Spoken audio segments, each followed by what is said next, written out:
Hey, everybody, and welcome to a new episode of the Academy Anonymous podcast, where we're tracking all the updates on this year's Oscar race that's going to happen in February of 2026. Nominees are going to come out soon. We've recently done 2 episodes with the first couple of batches of final predictions for Oscar nominations. This is the 3rd episode, the culmination, and we're doing the last, I think, around 8 categories, including the acting, screenplay, and of course, Best Picture.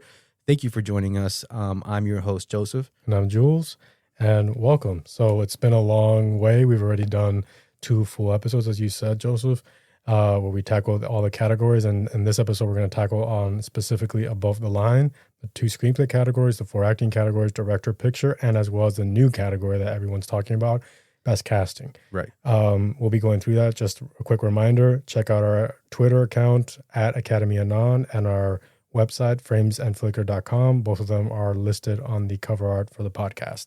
So let's get right to it. Exciting to do the final, I think, 8 or 9 categories. Right. Usually the ones that most people who aren't cinephiles are paying attention to, and Right. even cinephiles, the ones they're most looking forward to. Yes. And I think there's a lot of cementation, quote unquote, of what, the favorites are per category. But I do Right. think we're in for some surprises that some people either aren't paying enough attention to or are disregarding that I think they shouldn't be. Some interesting surprises I think we're in store for. So let's start with the new category, which is Best Casting. That's exciting because we don't know what the trajectory is going to be. It's the first time we're getting this category, so we don't know exactly what they're looking for. Fortunately, we do have a list of finalists that the Academy did. I will say that release. I think most of us, were disappointed by the shortlist because it's very what you would expect. Right. It's not very imaginative. There weren't a lot of surprises there. Just one or two. So it's considering a lot of the other options that they had to draw from. I think it's a little bit of a lackluster list. But Okay. anyway, the shortlist is Sinners, One Bout After Another, Hamnet, Frankenstein, Marty Supreme, The Secret Agent, Sentimental Value, Surratt, Weapons, and Wicked for Good, with the biggest surprises being Surratt, which had a great day at the shortlist, as we've mentioned several times, In general. and The Secret Agent, making it to casting, which would be an amazing nomination. That's a terrific ensemble. I think Weapons was somewhat surprising also. Really? I I'm think not sure so. that was that surprising. I mean, I wasn't pegging it. I mean, when I wasn't pegging Weapons as a casting finalist and not a makeup finalist. Yeah, I think the snub for makeup was more surprising, but okay. Okay, so there's not a lot to go with here besides, again, judging by the list that we're given, it doesn't look like it's going to be a super experimental list. It looks like it's going to be a safe list. Right. So the safer you are, the better you are. That being said, we are going to make some guesses here that I think most people aren't making. I mean, we do have a little bit of info in the sense that we do have the nominees from the Casting Society. Yeah. Right. And we do have a look at the BAFTA long list, if that helps. Yeah, so we're using that as, kind of our really one of a few metrics that we can use to sort of gauge what might happen. Let's start with the Casting Society. They have several categories, but in terms of the shortlist, the only ones that matter, the only films that are shortlisted that actually got a nomination That will benefit, yeah. were Sinners, Frankenstein, Hamnet, Marty Supreme, Sentimental Value, and Wicked. I think Interestingly enough, Sentimental Value got the nomination in the drama category, I think independent drama, and not in the foreign category. I think it's also interesting to note that One Battle After Another did not get the nomination, but the casting director, I don't think, is part of the guild, so that might have been a result of that. I think Weapons she's didn't not show up. Same reason. Oh, interesting. So both of those were glaring omissions, but from what I've read and heard, I think both casting directors, I guess, aren't part of that society, so they can't be eligible. I believe that's what happened. And the other 2 foreign films, The Secret Agent and Surratt, did not place Not either. at all. No. But I will say, interestingly enough, that if we look at the BAFTA long list, Surratt did place there, which I think is no small thing. Because as we said, Surratt did not have a great day Right. For a BAFTA long list, but it still managed to take a spot here. And if you've seen the movie, you absolutely know why this film absolutely deserves a casting nomination. It's one of the highlights of the piece. And That's the other, interesting because Surratt, it misses score, it misses sound in terms of the BAFTA long list, but it does get casting. So that just kind of, tips us off that there's something there's something there. consistent and there's something there. Yeah, 100%.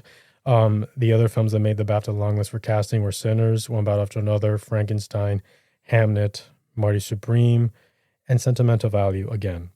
Another thing that I encouraged both of us to pay attention to is the European Film Awards have a casting category, and both Surratt and Sentimental Value were nominated. I forget what the third nominee was, but it's not something that made the Oscar shortlist.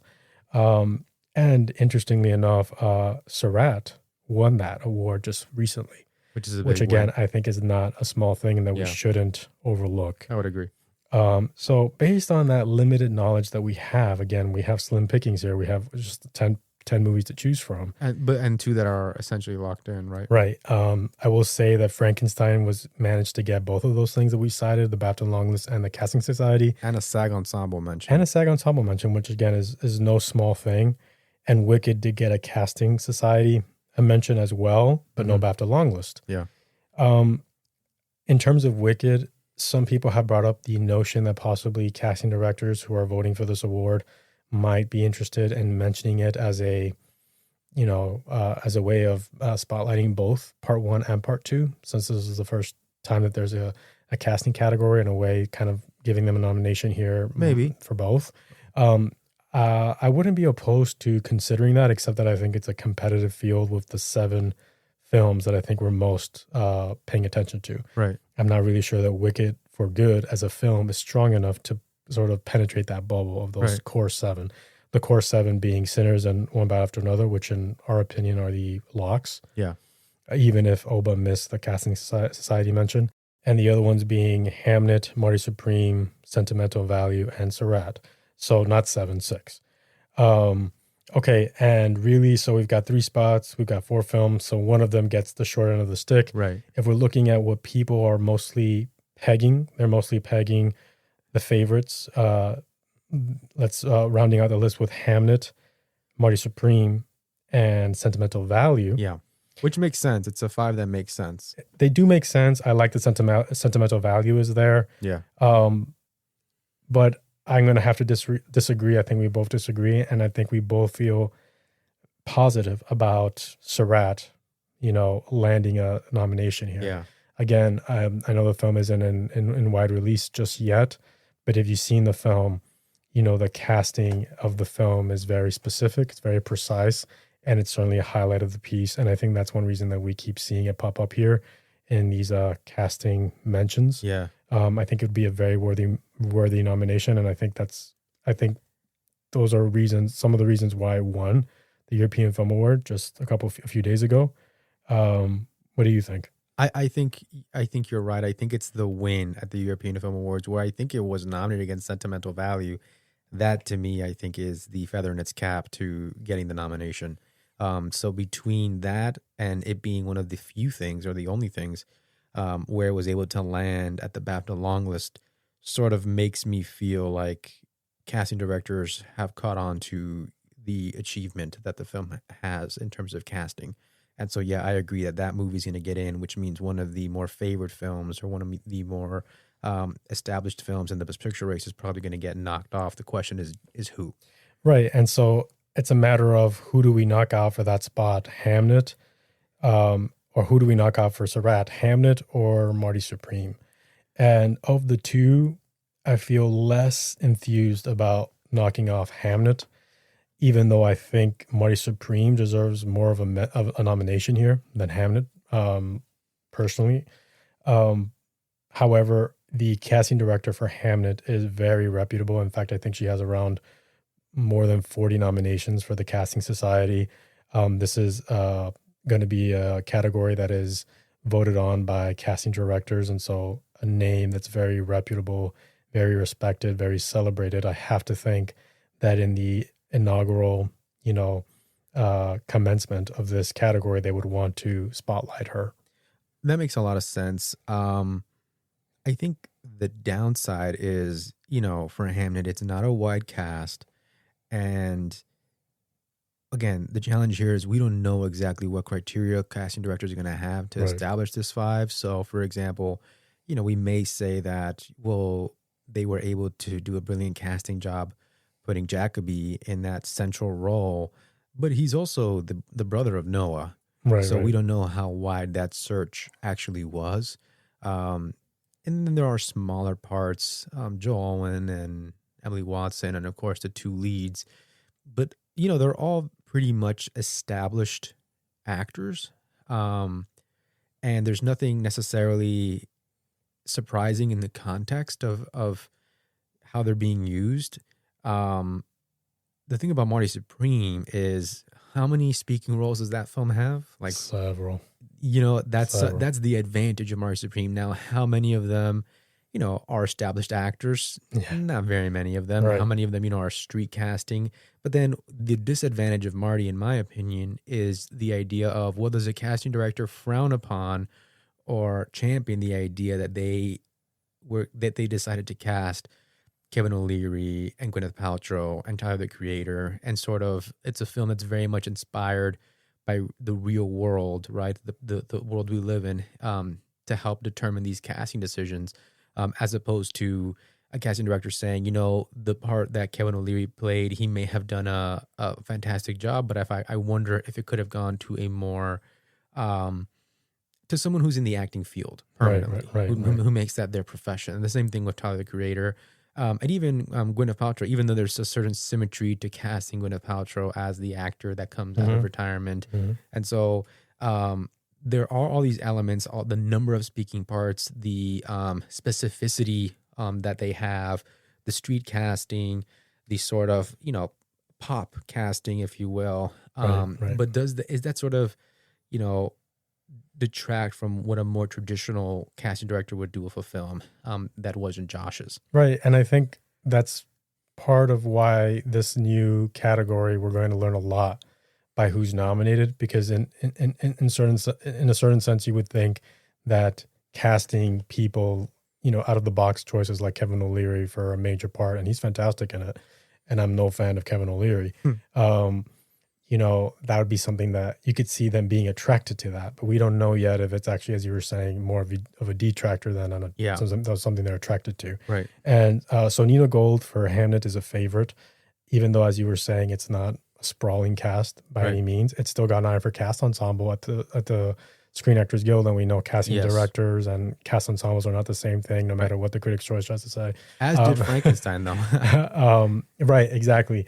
But Nina Gold, again, is just so respected in this field, in that community, that I have to think that she has the edge. Jennifer Venditti, who is the casting director for Marty Supreme, she works a lot with the Safdie brothers, so she knows their style and what they're looking for. And I think there's a specificity to that she has to be, really good at nailing, and she is. But I have to wonder, well, for example, she's had a pretty good year because she's also a part of Begonia, Right. Which also got mentioned in the Casting Society. And but in terms of her credits, I think also Nina Gold has more credits that might come into play as well. Right. So we know that the two should be Marty Supreme and Hamnet. If it were up to me, I would say that Marty Supreme deserves the nomination before Hamnet. But if we're trying to make room for Surratt, it just makes sense that Jennifer Venditti would be the low end of the poll, no? And don't you think that maybe there's an argument to be made that if there is a movie that Surratt can leapfrog into this race, why wouldn't it be Sentimental Value? Right. Why wouldn't it be? Yeah. Well, I think it's because Sentimental Value, I like that it got everything. It got the BAFTA long list. It got the Casting Society mention in the non-foreign category. Right. And it got the European Film Award.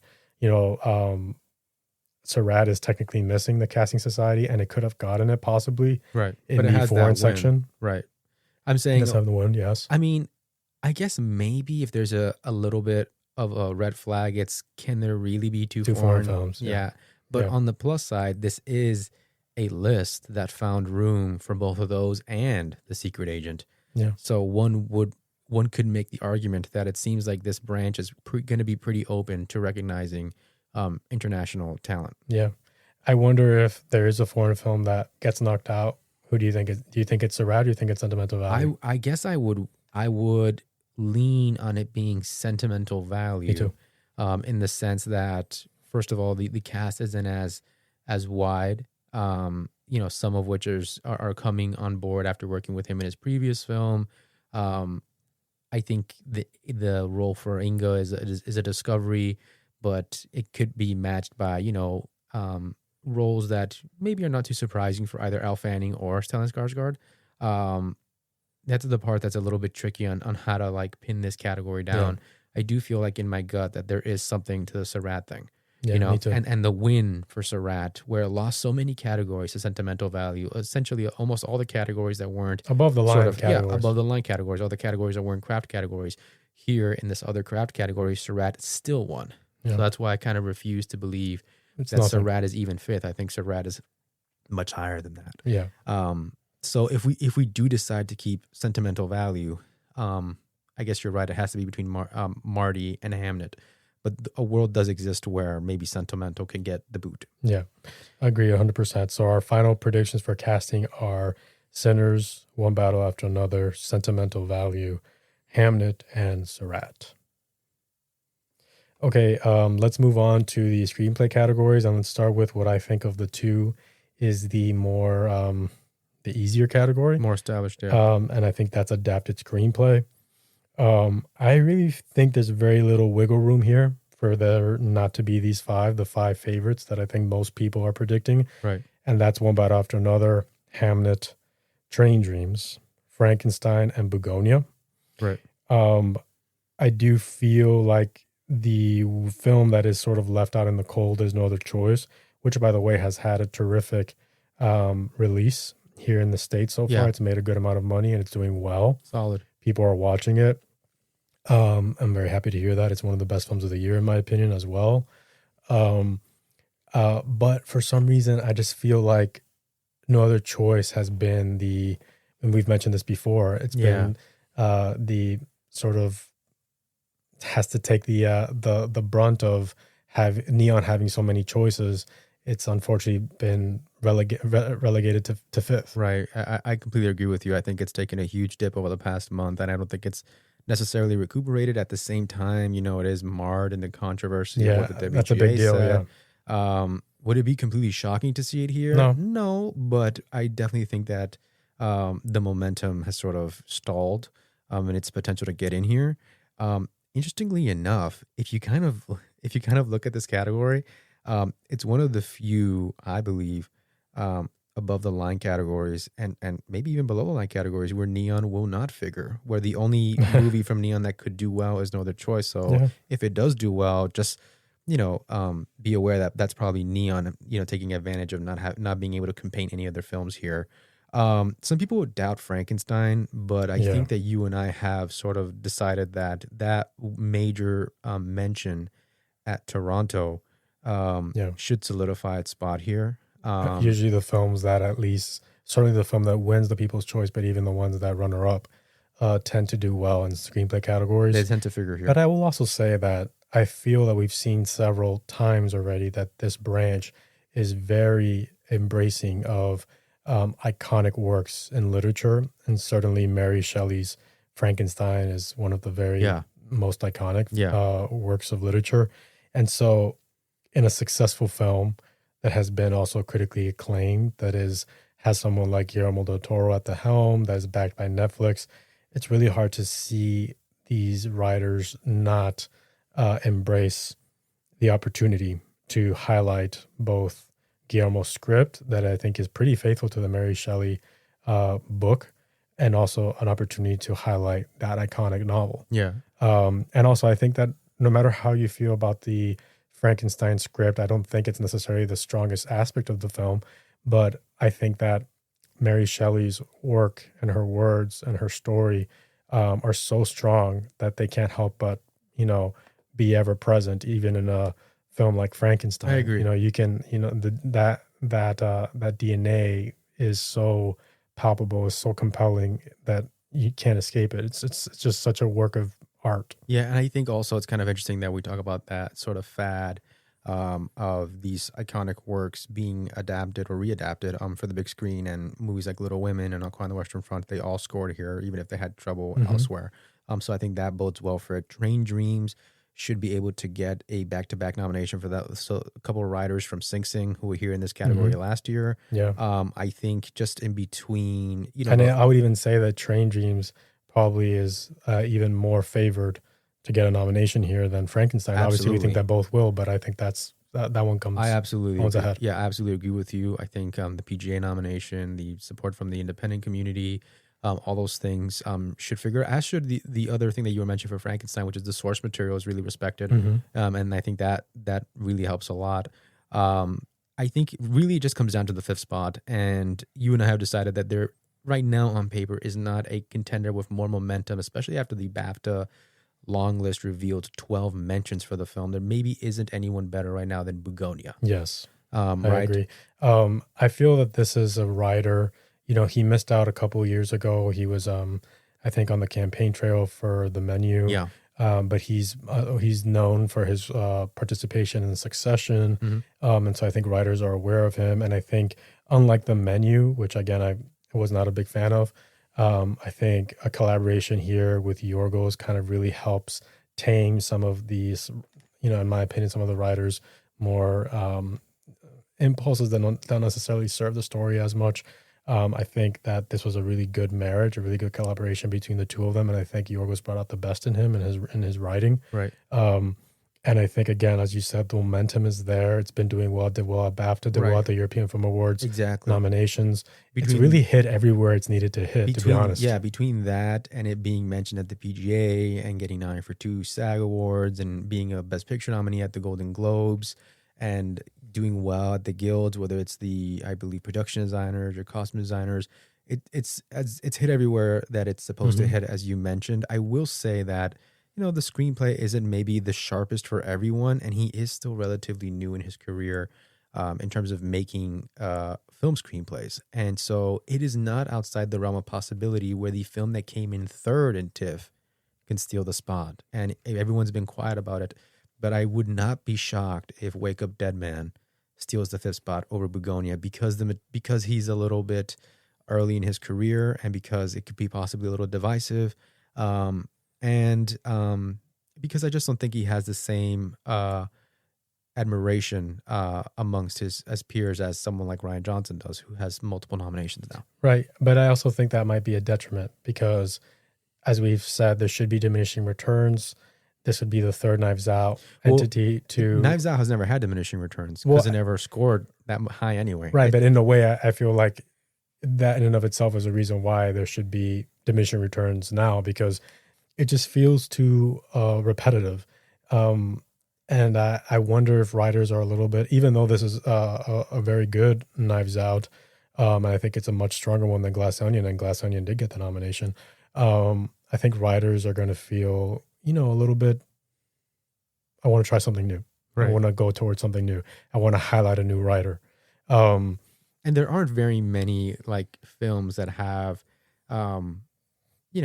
trilogies. There aren't very many trilogies that score a writing nomination throughout. Yeah. And so that would make sense. Yeah. But I do think that Rian Johnson is a bit of a writer's writer, and he's had a success here in the past. And so knowing that Bugonia, I just feel like there are going to be people who are split on it. I feel like it has the edge right now, but I wouldn't be surprised if Wake Up Dead Man shows up. Same thing, after the BAFTA long list, I wouldn't be nuts to see Nuremberg here, I wanted to say that if there's one film that I have my eye on as a potential surprise would be Nuremberg. I know that it's sort of been a lackluster sort of award season thus far for Nuremberg, and it sort of hasn't popped up anywhere. Certainly nowhere, very significant, but it is a film that people liked, and it's a film that people saw. Right. And I do think it's a film that a certain group of voters would really like, would really respond to. Maybe this field is too competitive, but I have my eye on it as the one that could potentially surprise, even though I'm not expecting a surprise. Yeah. All right. So our final predictions for adapted screenplay are One Battle After Another, Hamnet, Train Dreams, Frankenstein, and Bugonia. Okay, and now moving on to original screenplay, which I think of the two screenplay categories as the one that is more opaque and more difficult to figure out and more ambiguous. And when you try to jot it down to the best of your ability, looking at the way the game stands, it really does feel a little bit. It could feel a little off. Right. Let's start with the locks, which are in my opinion are Sinners, Sentimental Value, and Marty Supreme. Marty Supreme because it has all the momentum right now, and yes, we're kind of predicting Josh Safdie to have a very big morning and getting mentioned for director and screenplay and as a co-editor. But I just feel like that's where the momentum for Marty Supreme is. It just ended up becoming A24's biggest hit ever. Right, as Oscar voting was closing. Yeah, you couldn't have written it better. Yeah. And I think that leaves. Are you in agreement that those three? I'm in agreement with all those. I will say that among the three, I put Sinners in the middle, because there are elements of it that I think may not that writers may not absolutely adore. That said, with that DGA nomination, I think it should be safe here, especially with this level of competition. Well, I think that's a good point, because I would also say that from the very beginning, I was expecting Sinners to be snubbed in this category. I don't think screenplay is its strongest asset. In fact, I think it's one of its weakest assets. And if you look at the precursors that have come out thus far, Sinners is by and large the favorite in screenplay, which is surprising. Mm-hmm.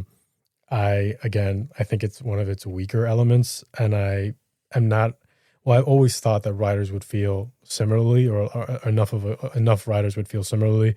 But after it got that Golden Globe screenplay nomination, which I think has proven to be a very strong stat, I've had to sort of rethink my position on it.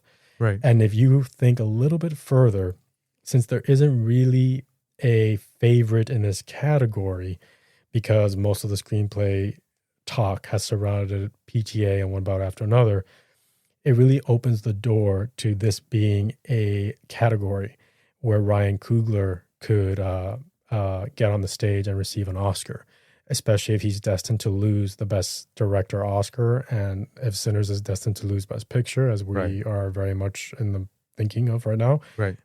This would be the category to compensate Ryan Coogler. Right.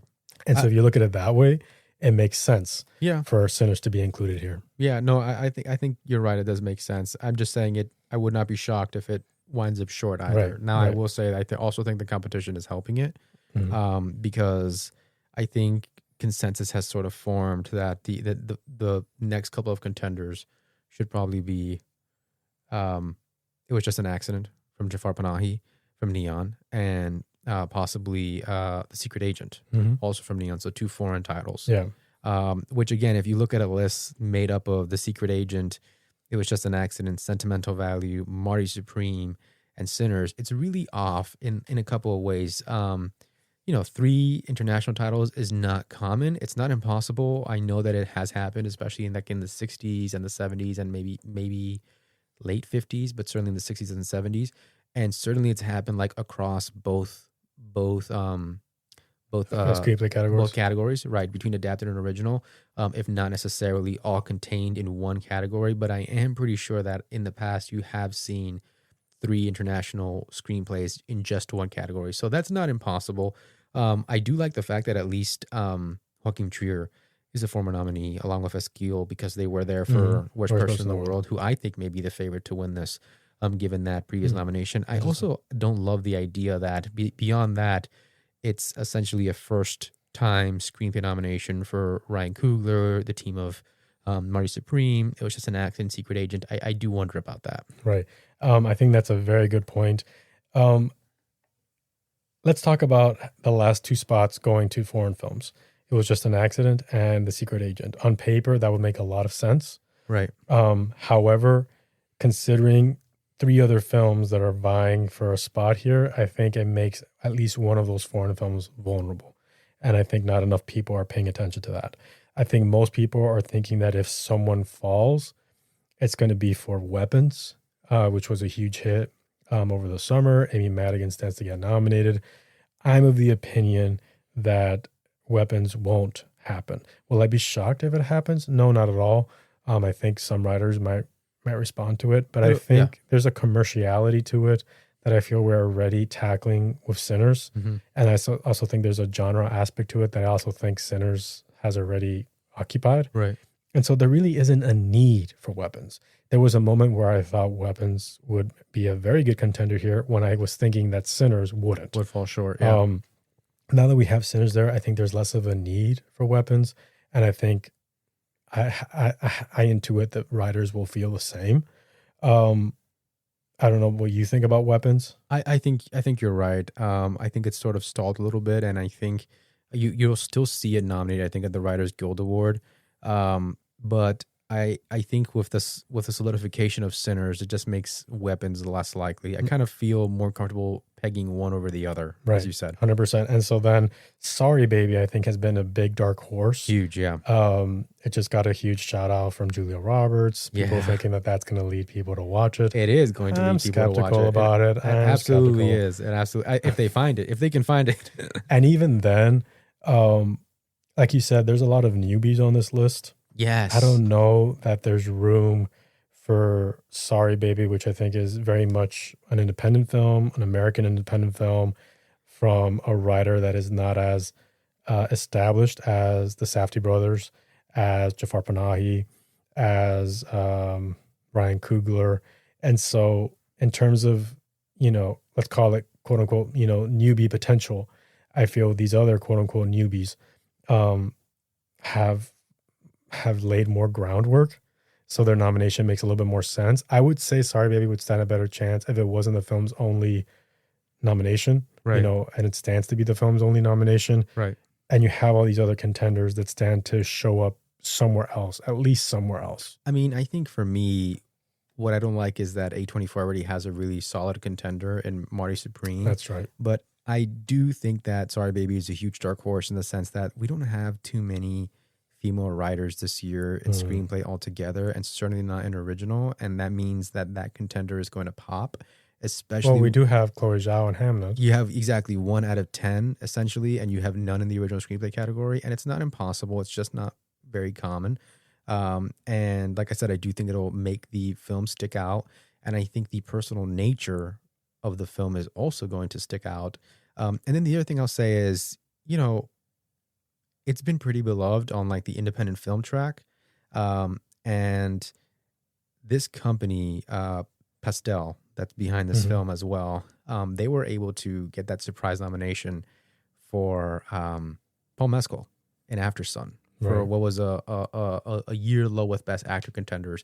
And of course, that film had great support from BAFTA that enabled that nomination. But I do wonder, with this sort of lean list, if there isn't enough favor for this film among the independent community, and if, Pastel just doesn't have enough fans within the industry to possibly sneak out with that nomination. Well, I will say, with that example that you just said, the difference that I see is that we were all struggling for someone to complete the actor list because we had very bad options. And Paul Mescal is right there, and the most critically acclaimed film of the year, which I personally think is a masterpiece.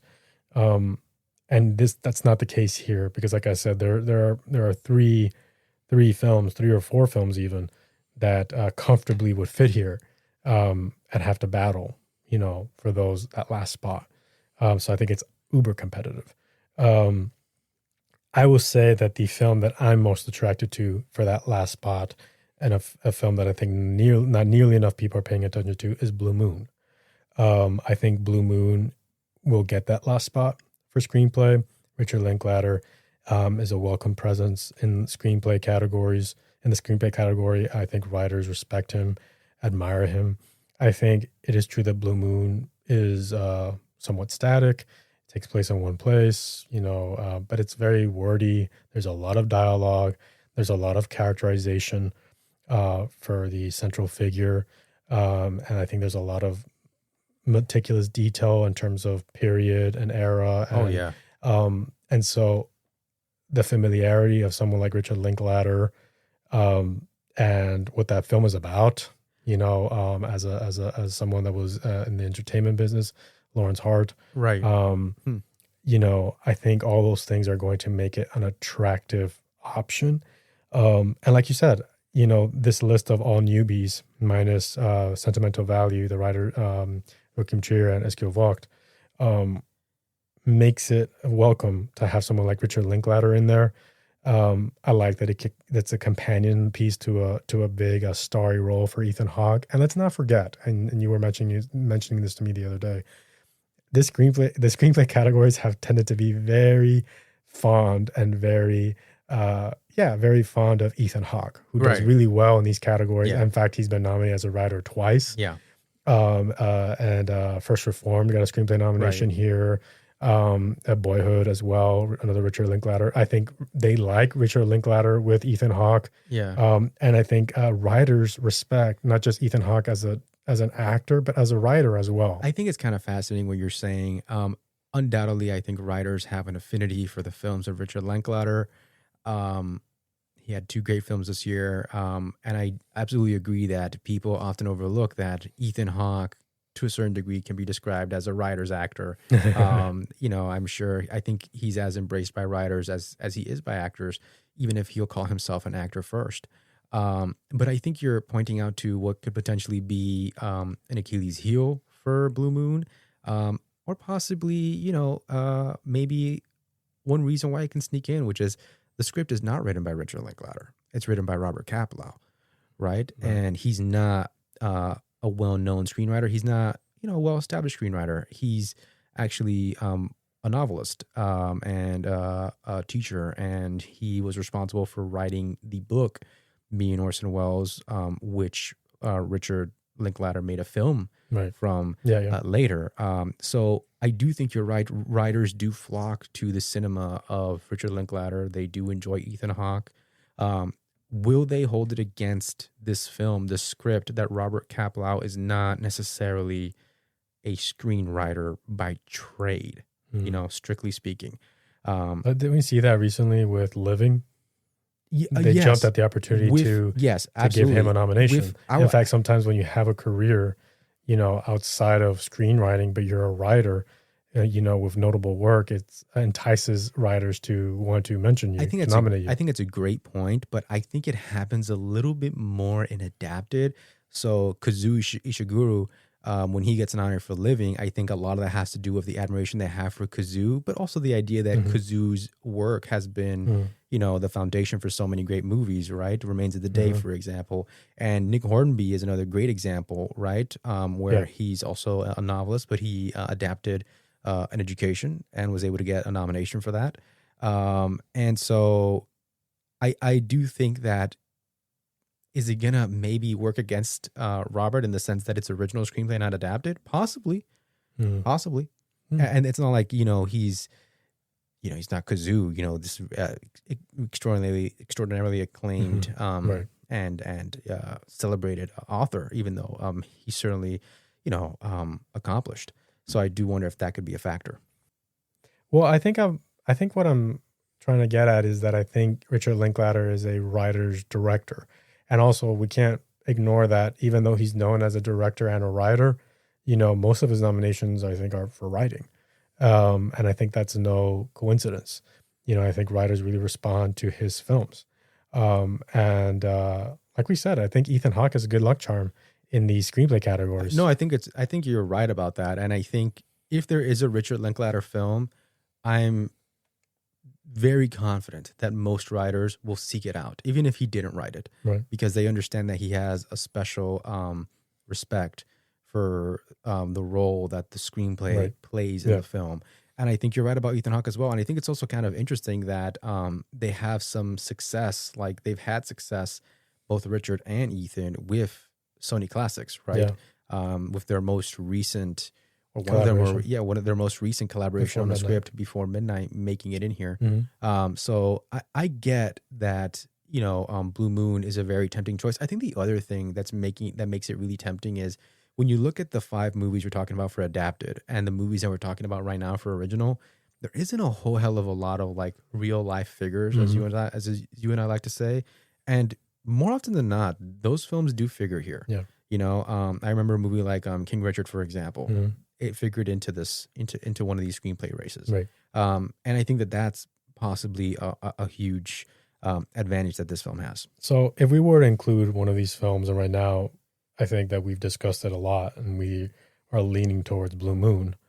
The question is, of the 5 favorites, which one are we taking out? It was Just an Accident or The Secret Agent.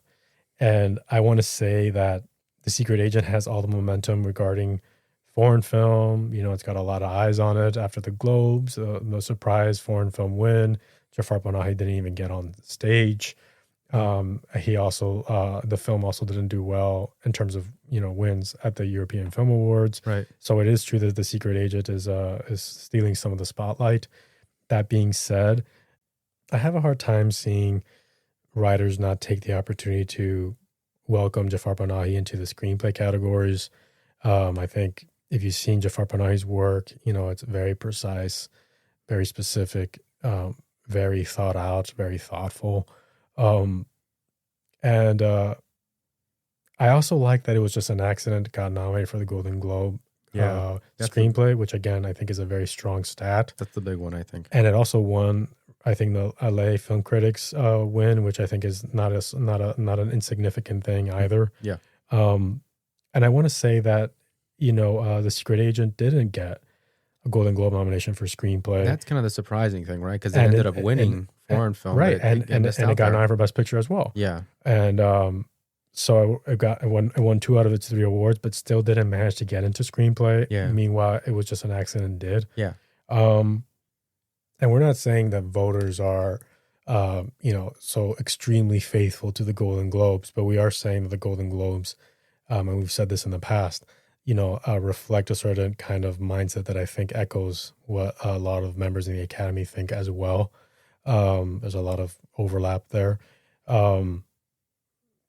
So I think that of the 2, I think The Secret Agent is weaker. And in my opinion, and I'm a big fan of The Secret Agent, I love the film. For me, it's more a film that I experience, as a director's vehicle than I do as a writer's vehicle. I mean, I think that makes sense. I think the one thing that keeps me from fully committing to the theory is just the idea of, I feel very confident that given his stature in the international film community, Jafar will make it into Best Director. And I know that because it's a competitive field, it's going to be a little bit harder for Kleber. And so in theory, if one of them would have to miss out, one could argue that it would be a little nicer to see Kleber get an individual nomination. Right. And maybe that could be in screenplay because Jafar feels a little bit further ahead in director. Right. And but so I also, but I also think that it could be sort of compensation or balance in that the Secret Agent ends up winning foreign film and Kleber ends up being the recipient of the award. I know that it goes to the country, but I think the director is the one that receives the award. Right. Meanwhile, Jafar Panahi might get nominated for director and writing and win neither. It could be. I think it's close. If we feel good about including Blue Moon, it's a little bit of a coin toss which one of the international titles drops off. Right. And so I think we're in agreement that we're going to bet on the Richard Linklater vehicle, Blue Moon, for original screenplay. So our final predictions are Sinners, Sentimental Value, Marty Supreme, It Was Just an Accident, and Blue Moon. Okay, and now moving on to Best Supporting Actor. I think this field is really... it's sort of solid. I mean, among all 4 acting categories, I think this is the one where most people feel most comfortable and where we're least likely to see a surprise. That said, there are certainly... a few contenders lurking. Yeah, a few contenders lurking and 1 or 2 contenders that are a little weaker than people give them credit for, but they're still certainly ahead. Well, let's start with Stellan Skarsgård, who just won the Golden Globe. We have from the very beginning, at least I have always thought that he is a frontrunner in this category. He very surprisingly did not get nominated for a SAG. Yeah. Despite being an actor that has worked in many American films. He's a SAG nominee already, including for, I believe, the Cast of Good Will Hunting. So, yeah. And so it was very surprising to see complete omission of Sentimental Value. We'll get into that a little bit as we keep talking about the acting categories. So he's a Globe winner, but a SAG snubby, which is has happened before, but he looks like he's locked in, but that win may prove a little complicated. Correct, even though we have seen contenders knock an eye for the SAG and still manage to pull off the win. It depends on who wins that SAG, right? And what their speech is. Exactly. That's true. That's a good point. So I feel very confident about Stellan Skarsgård. I'd be very surprised. He just won the European Film Award for Yeah. Best Actor.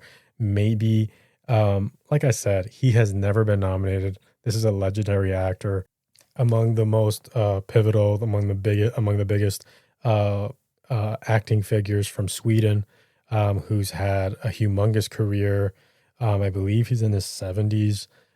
He's been working for an immense amount of time and has never received this recognition. I feel he is absolutely going to be receiving it this year for one of his best performances in Sentimental Value, and I still feel like he's the front runner. So who's next? I think we all feel pretty comfortable with Benicio del Toro and Sean Penn making it for one battle after another. Usually you'll see if a pair of performances get in together at the SAG, then they're usually destined to repeat that at the Oscars. 100%. That was their biggest challenge, and they were able to pull it off. I think, right. I think people don't pay enough attention to that if a pair of actors from the same film are going to get nominated at the Oscars, they should show up as a pair at the SAG. And if they don't, then I think that's a bad sign. It's a red flag. It's a red flag that it won't happen at the Academy. I think not enough people talk about that. And I think in terms of one battle after another, we're going to be getting into it next, but I think that's something that's going highly against Regina Hall getting mentioned for one battle after another. Even last year, Selena Gomez failed to get a nomination alongside Zoe Saldana. That and the same in the Oscars. So the point is, if it's going to happen, it should happen there. One of the few exceptions is one of the few recent exceptions is Jesse Plemons, who managed to get a nomination despite missing it at the SAG. Yeah. But he's the exception. He's the exception. That being said, the SAGs, paid him back this year, giving him his first SAG nomination, individual SAG nomination for Begonia.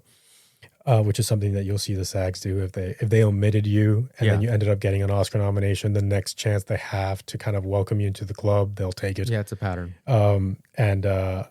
So I feel that those are locks. Right. I think Benicio del Toro is, as you've seen with the precursors, I think it's my favorite supporting performance of the year. Unfortunately, I don't think he can battle Stellan Skarsgård.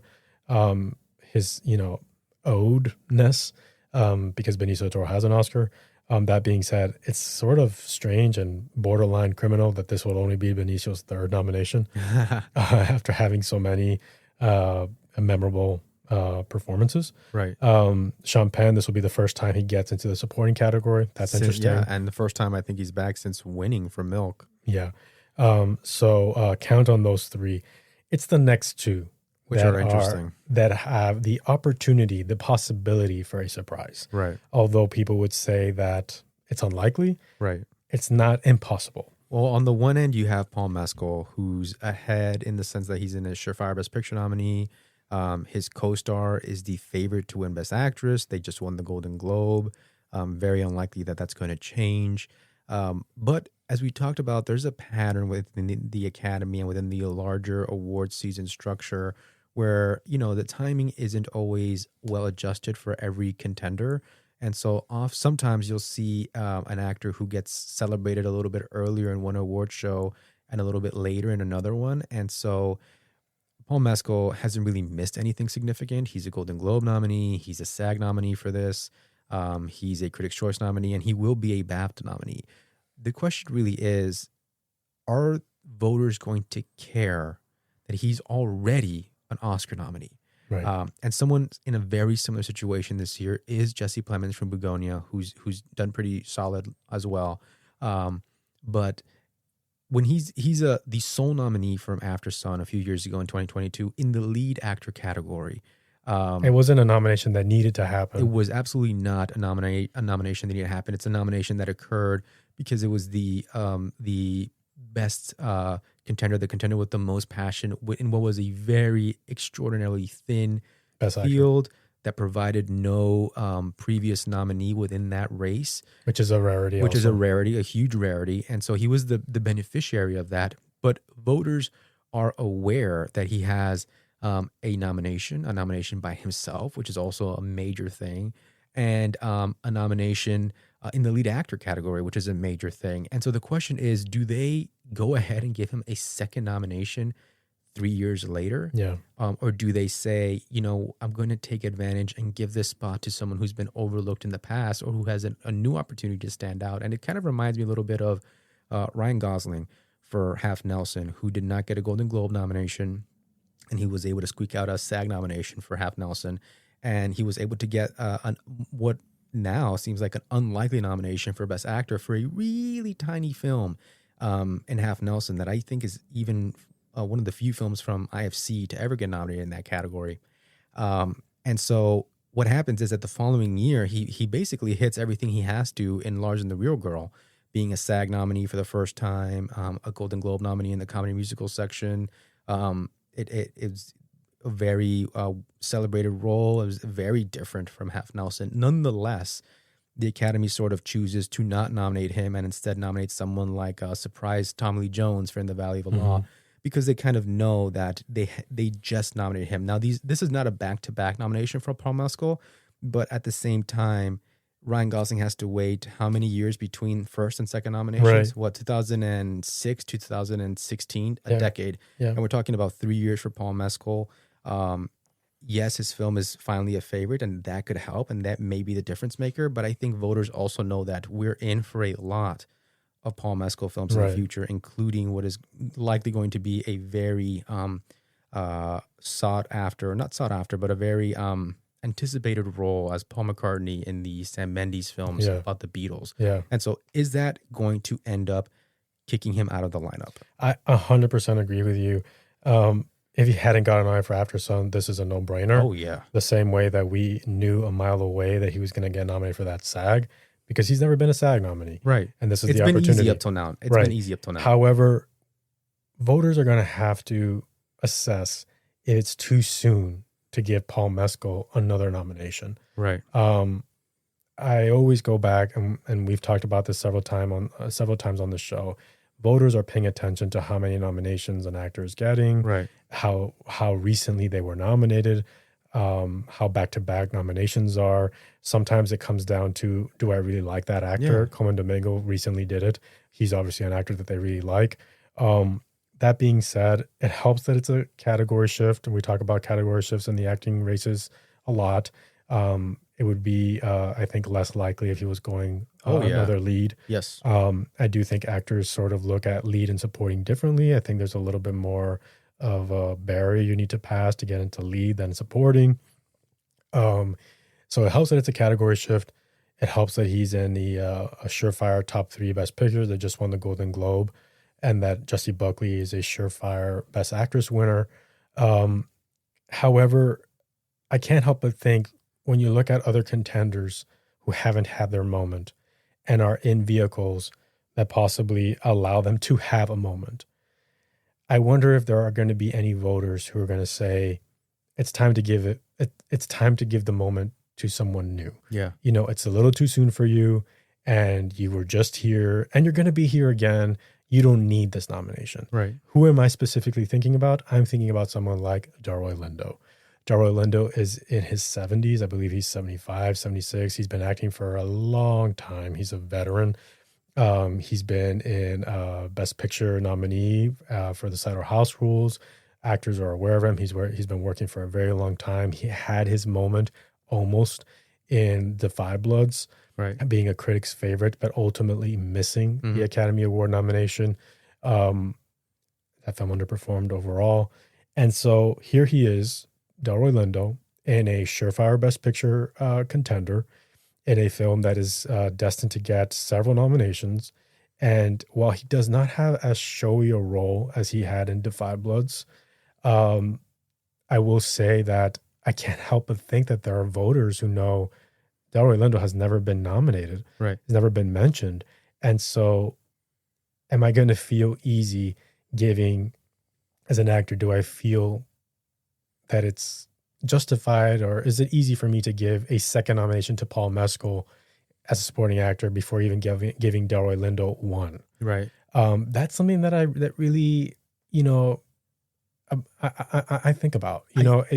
right? Yeah, I think that you're absolutely right. I think to add to the issue, though, I would say, I mean, what are your thoughts on the idea that despite everything you've said, it was not Delroy Lindo who ended up with the SAG nomination. It was actually Miles Caden.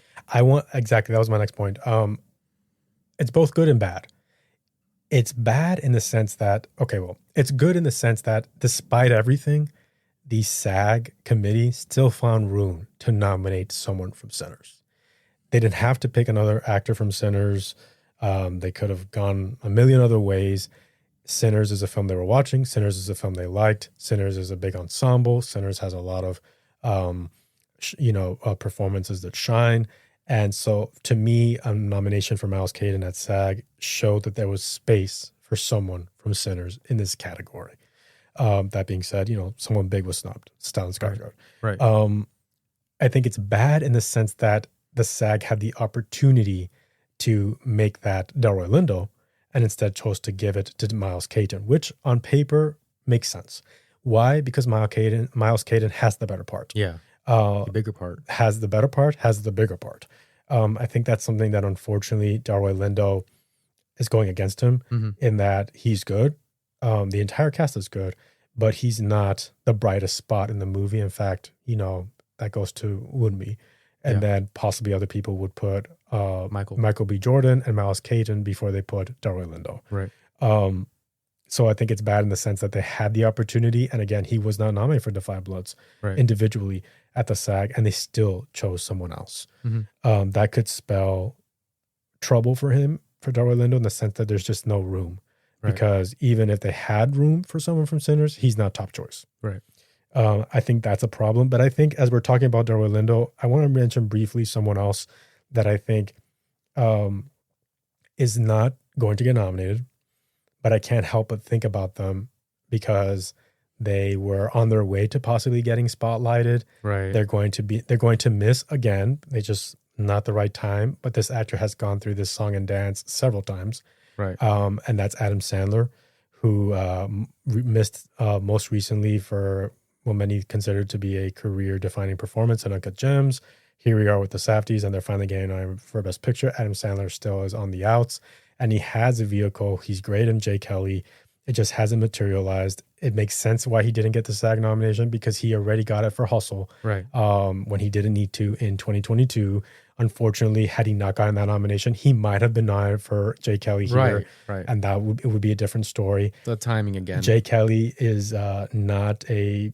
It doesn't look like it's destined to get any nominations, right? And so unfortunately, he would go the way of Jay Kelly and also do poorly, right? But I can't help but think when I think of someone like Delroy Lindo, who's in his 70s and hasn't been able to have a moment and has Sinners, and then someone like Adam Sandler, who's going to miss again, right? And Paul Mescal is getting his second nomination, with less than 3 year span. Right. It sounds odd. I love that you brought that up because I do think that it does sound odd. And I think one question we have, and it may show up in our predictions, but I think it's something that we're definitely going to be looking out for. And we suggest that you look out for it too, listeners. It's just the idea, how much awareness are voters going to have? Are they going to bring that awareness that's right, I've never nominated Delroy Lindo, and here he is in his second Best Picture movie. He has the scenes, he has the lines, he has the moments. Am I going to go ahead and do that? Same thing. Are they gonna remember? You know what? How funny is it that Paul Thomas Anderson is potentially going to win Best Director, and the Safdie brother, Josh Safdie, is finally going to break into the Oscars for the Safdie name. And here's Adam, and he's delivering what is a very lovable performance in a very a character that resonates with people in the industry, and he has a chance to be nominated. Are they going to be aware of that? So I do wonder, and I want to say that that's going to apply to so many races, including supporting actors, which we'll talk about next. But that's what we're going to be looking for. And I think everything you've said brings us to our final contender, which to bridge it to Adam Sandler is what has become the de facto Netflix contender in this category, which is Jacob Elordi. Right, and I think that talking about Paul Mescal, I put Jacob Elordi in a similar boat in the sense that, unlike Paul Mescal, this would be his first nomination, but to me, it still feels odd to give Jacob Elordi his first nomination in the acting categories before giving Delroy Lindo one nomination. Right. And again, Sinners is right there. Right. And it's probably going to be the most nominated film. And again, even someone like Adam Sandler, who is 3 decades into his career and has yet to be spotlighted, most likely will not be spotlighted, but Jacob Elordi is going to get his first nomination. It's odd to me. I think there's a lot of things that are going for Jacob Elordi. The fact that he's in Frankenstein, he won the Critics' Choice. Yeah. There's only been like once or twice where a Critics' Choice winner did not get nominated for Best Supporting Actor.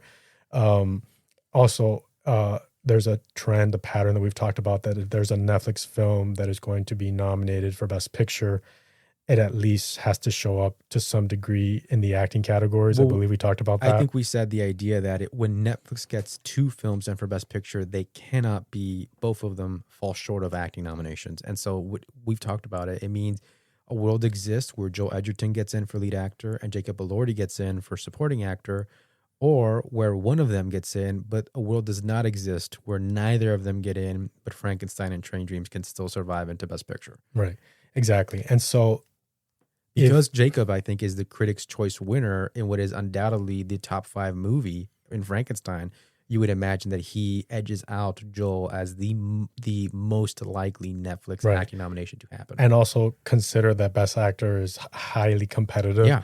That Joel Edgerton is going to have a hard time sneaking in there to begin with, unless someone major gets snubbed, which I think can happen, by the way. Right. It can still happen. It makes sense for Jacob Elordi to be the stand-in, Netflix acting nominee. Mm-hmm. So I get that. But I wonder if voters will think, if it makes sense to give Jacob Elordi his first nomination as an actor before someone like Delroy Lindo. Right. And I also want to say that I think Jacob Elordi is building a respectable filmography.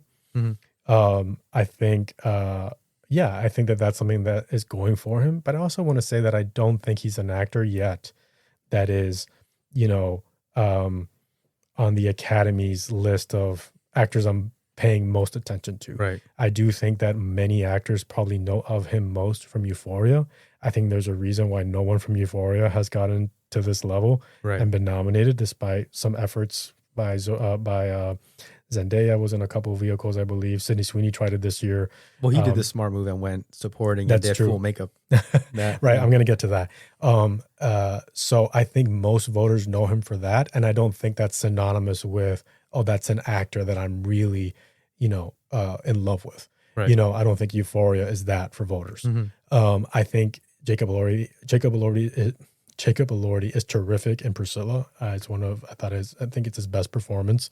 And I think if voters saw that film, I think they'd be impressed, and they would have seen that he has the talent to do really good, profound work. I don't know how many voters saw Priscilla, right? So I think a lot of voters are going with Frankenstein being kind of the revelation of, I think this is, you can do more than I thought you could do, right? Which I'm not saying won't work for him in the end. But I am saying that I wonder if some voters are going to think, I want to see more first. Right. I want to see more first before I give you the acting nomination. That being said, I want to say, and we've talked about it, supporting is easier to break into than lead. Yes. So if there's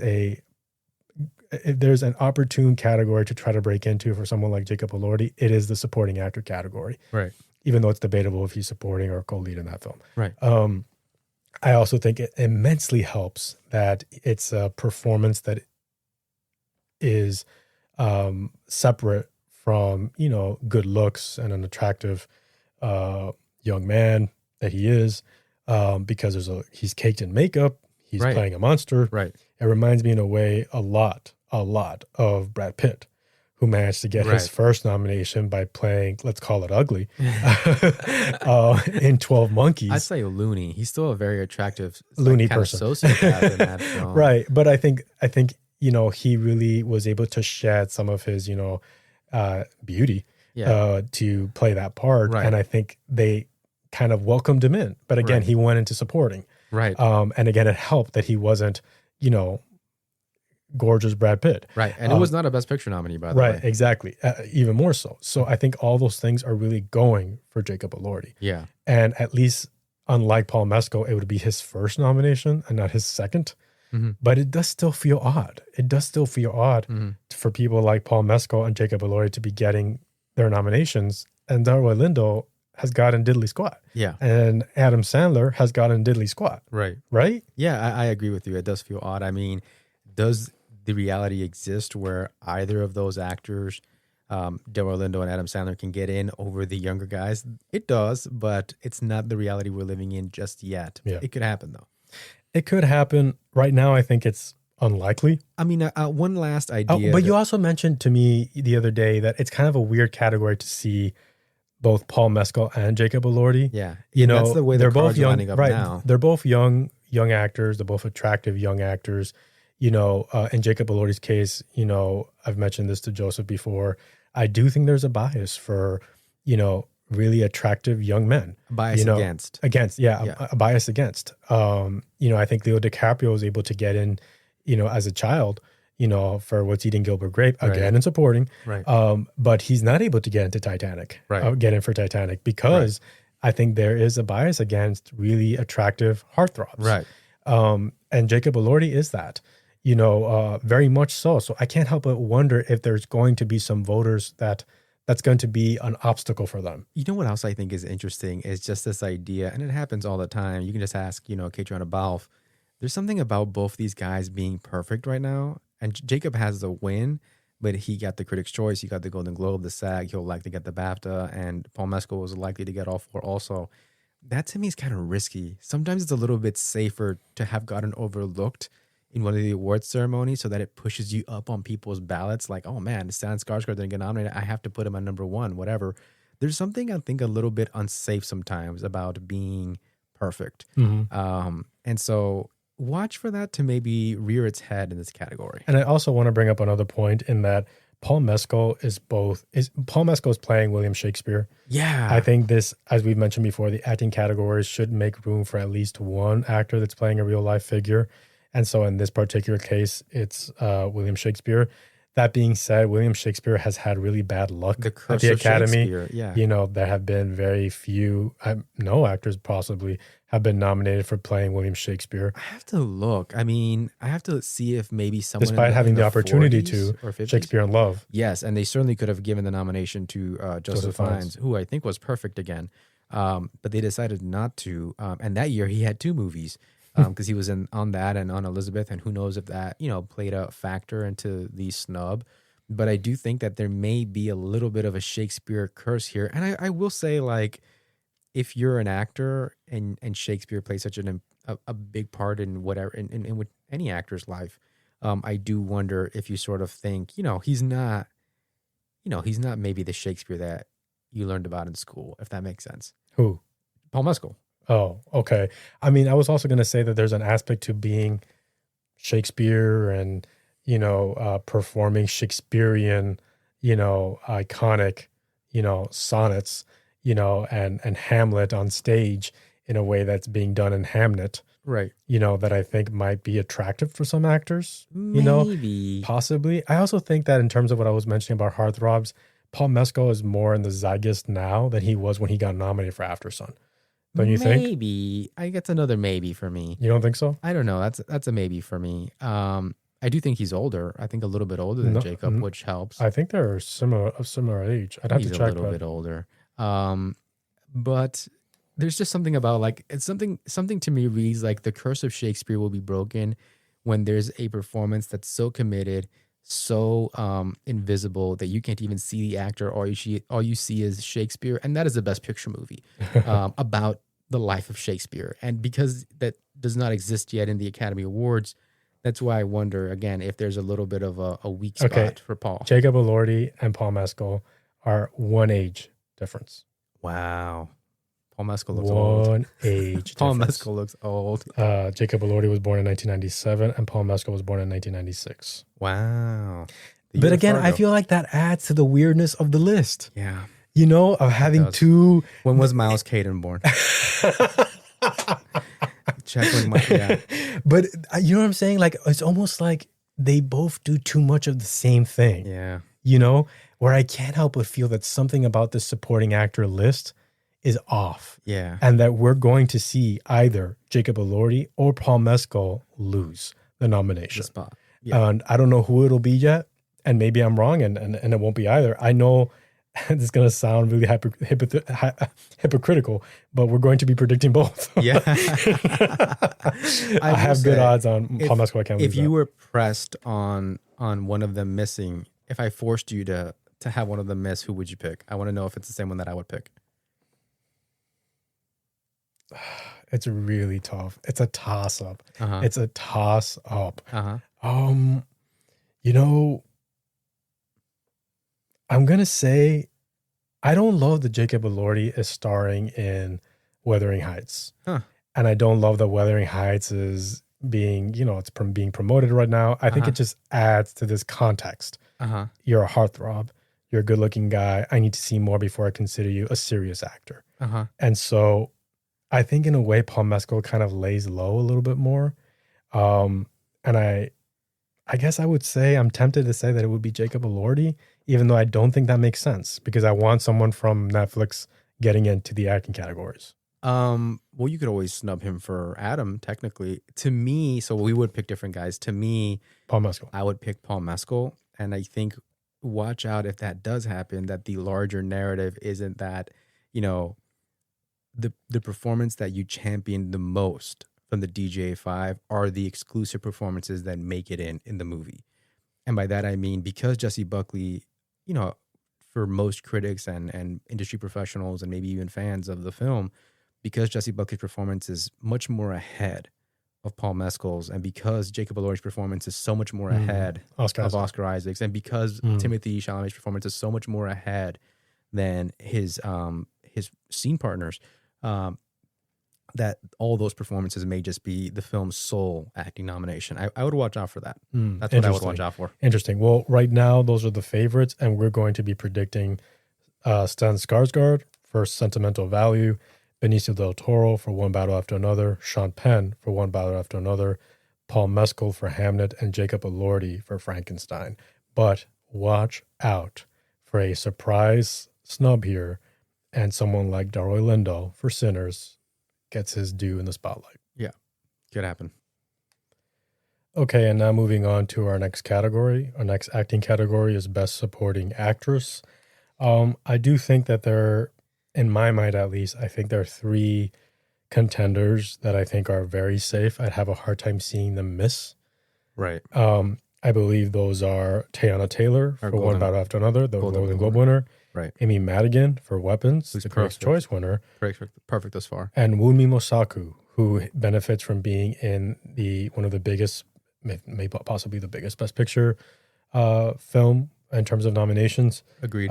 She has that Globe snub, but I think that's not surprising considering that they don't know very much about her. Right. But when you look at her career, she's been working for a long time. She's already a BAFTA nominee. She made the BAFTA long list. She stands to get nominated at the BAFTA. She got the SAG nomination. And that Ryan Coogler has had success bringing actors into the actor categories at the Oscars, especially after SAG nominations. And that Sinners stands to be a very tough movie to beat for that SAG ensemble. I think Wunmi is probably the most reliable acting performance for Sinners. So I agree with you. She's in third.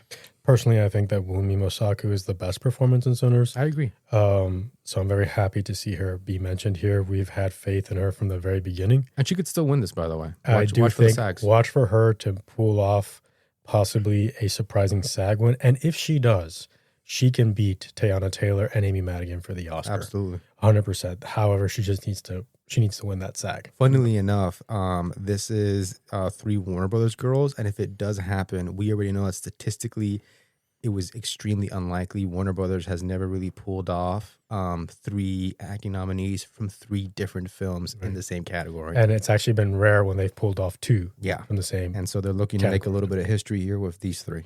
And it's no coincidence that they're 3 very big Warner Brothers films. Mm-hmm. Obviously One Battle and Sinners are going to be the biggest films of the year. Yeah. But also Weapons, while it may not get many nominations, was a huge film for Warner Brothers and got the PGA nomination. Yeah. And there's still a chance that it can get nominated for the Best Picture. I doubt it, but there's still a chance. And I think that she's safe but if there is maybe a weak person on the poll, it could potentially be Amy Madigan. Right. I do expect her to be the lone nominee for her film. That puts her in vulnerable territory. Yeah. That being said, Amy Madigan benefits extremely, not from being the most winning supporting actress this year. That doesn't matter what critics groups think or whatnot, but she benefits extremely because this list needs a veteran. Yeah. And her competition in that regard is just not as strong as she is. Yeah. You know, Ariana Grande was nominated just last year for Wicked. It's very unlikely for actors to get back-to-back nomination. It happens very selectively. Add to that Ariana Grande is just beginning her career as an actor. Add to that she's playing the exact same part that she was nominated for in the first place last year. Mhm. All those things are go against her favor. Gwyneth Paltrow was someone to look for in Marty Supreme, but I just think that her part is not meaty enough. Not like her counterpart Odessa, who I think has a better part. Glenn Close was in a Wake Up Dead Man, was in a Knives Out film that typically doesn't get spotlighted for acting. Emily Blunt was probably the best option because she's also a real life figure. And a Globe nominee now. And she got nominated for the Golden Globe. However, because the Smashing Machine didn't materialize, it's also not the best option. Hard to imagine her getting in. But Had had the Smashing Machine been more successful, she could have won this category. Yeah. Because she's an actor that actors respect. This would be her second nomination. She's playing a real life figure. She could have won this. Yeah. But it never materialized. Emily Watson has a few scenes in Hamnet. I think she's quite effective. I do think she's going to get the BAFTA nomination. We'll see. But I don't think that there's a lot of buzz about her. And I think some of the other contenders, I think, are going to call the attention of voters a little bit more. So in general, I think Amy Madigan had the benefit of going against, for that veteran spot, not a lot of really enticing contenders. Right. And I think you and I picked up on that early on. And I think some people did as well. And I think before the precursor stuff was happening, you and I were saying that this felt like a race between Amy Madigan and Teyana Taylor. Lo and behold, they were neck and neck for Critics Awards. We'll see what happens there. The point is, I think those three are safe. So you have two open spots, and the SAG would have you think that those spots are likely going to go to Ariana Grande for Wicked for Good and Odessa Zion for Marty Supreme. Ariana Grande up to this point has been perfect with nominations at the Critics' Choice, Golden Globe, and SAG, but she is facing steep history with these back-to-back nominations, and she's also lost her scene partner because Cynthia Erivo is a little bit significantly behind in the Best Actress race. I would say that Ariana Grande, to begin with, I thought from the very beginning, you and I, that it was going to be hard for Cynthia Erivo and Ariana Grande to repeat nominations. That's a difficult task in and of itself. Consider that they would be repeating nominations for playing the exact same part for part one. Yeah. I think that was heavily against their favor. I think it didn't help that Wicked underperformed both box office wise and certainly critically. But I want to say, if Ariana Grande had had a better shot in supporting actress, she might have, but it had to, in my mind, it always had to be with Cynthia Erivo. Right. If Cynthia Erivo was in the narrative of possibly winning Best Actress as a sort of culmination prize for both Wicked, I think this might be a different story. Right. And I also think that I'll also say that there existed a scenario that did not occur, but I do think it existed where you could have given one nomination apiece to each actor for different iterations of the movies. So like if Cynthia had managed the nomination last year without Ariana, again, rule of compensation, I could have seen Ariana getting in this year without Cynthia. Right. It's, that idea that they got in together complicates things. Right. And like we said, it's very difficult for actors to get back-to-back nominations in and of itself. Let alone, when your credits are so minimal. Yeah. So I think that was always a big task, a big hurdle to overcome. Odessa is an interesting case. Yes. Because she came on really late. She didn't get the Globe nomination. But she got the SAG mention. Which I think was huge. Very similar to what happened last year with Monica Barbaro. Except that Monica Barbaro certainly benefited from playing a real life figure. Joan Baez. Yes. Odessa Zion at the same time is, as far as we know, the daughter of Pamela Adlon, who's a very respected actor, yeah. And the voice of Bobby Hill. So maybe that's an advantage. But I think something else that's going for her is just the idea that Timothy is the favorite for Best Actor, Yeah, right? that's a huge thing that's going for her. Because if we look at history, at least, let's look at since 2000, for example, there's a select group of actors who were nominated and would go on to win Best Actor. Specifically, we're talking about Best Actor, who ended up being the only acting nomination for their films. And again, they won Best Actor. They didn't have a supporting player in play. That being said, the majority of actors, leading men that win Best Actor, at least one of their supporting players tends to get nominated. Right. That's a stat that has held firm for quite a while. And in the event that we don't have that happen, for example, like Joker, for example, like Daniel Plainview, for example, like Last King of Scotland, when that doesn't happen, usually their supporting contenders also did not get nominated at SAG. Right. They were the lone acting nominee for their films throughout the campaign trail, especially at SAG. So Paul Dano, for example, was snubbed for There Will Be Blood at SAG. James McAvoy was snubbed at I think both the Globe, but certainly at the SAG for The Last King of Scotland. So you're saying that the idea that she got in there with Timothée Chalamet at all places at the SAG is probably really essential. It is essential, especially if we're considering that Timothée Chalamet stands to win Best Actor, which right now looks very possible.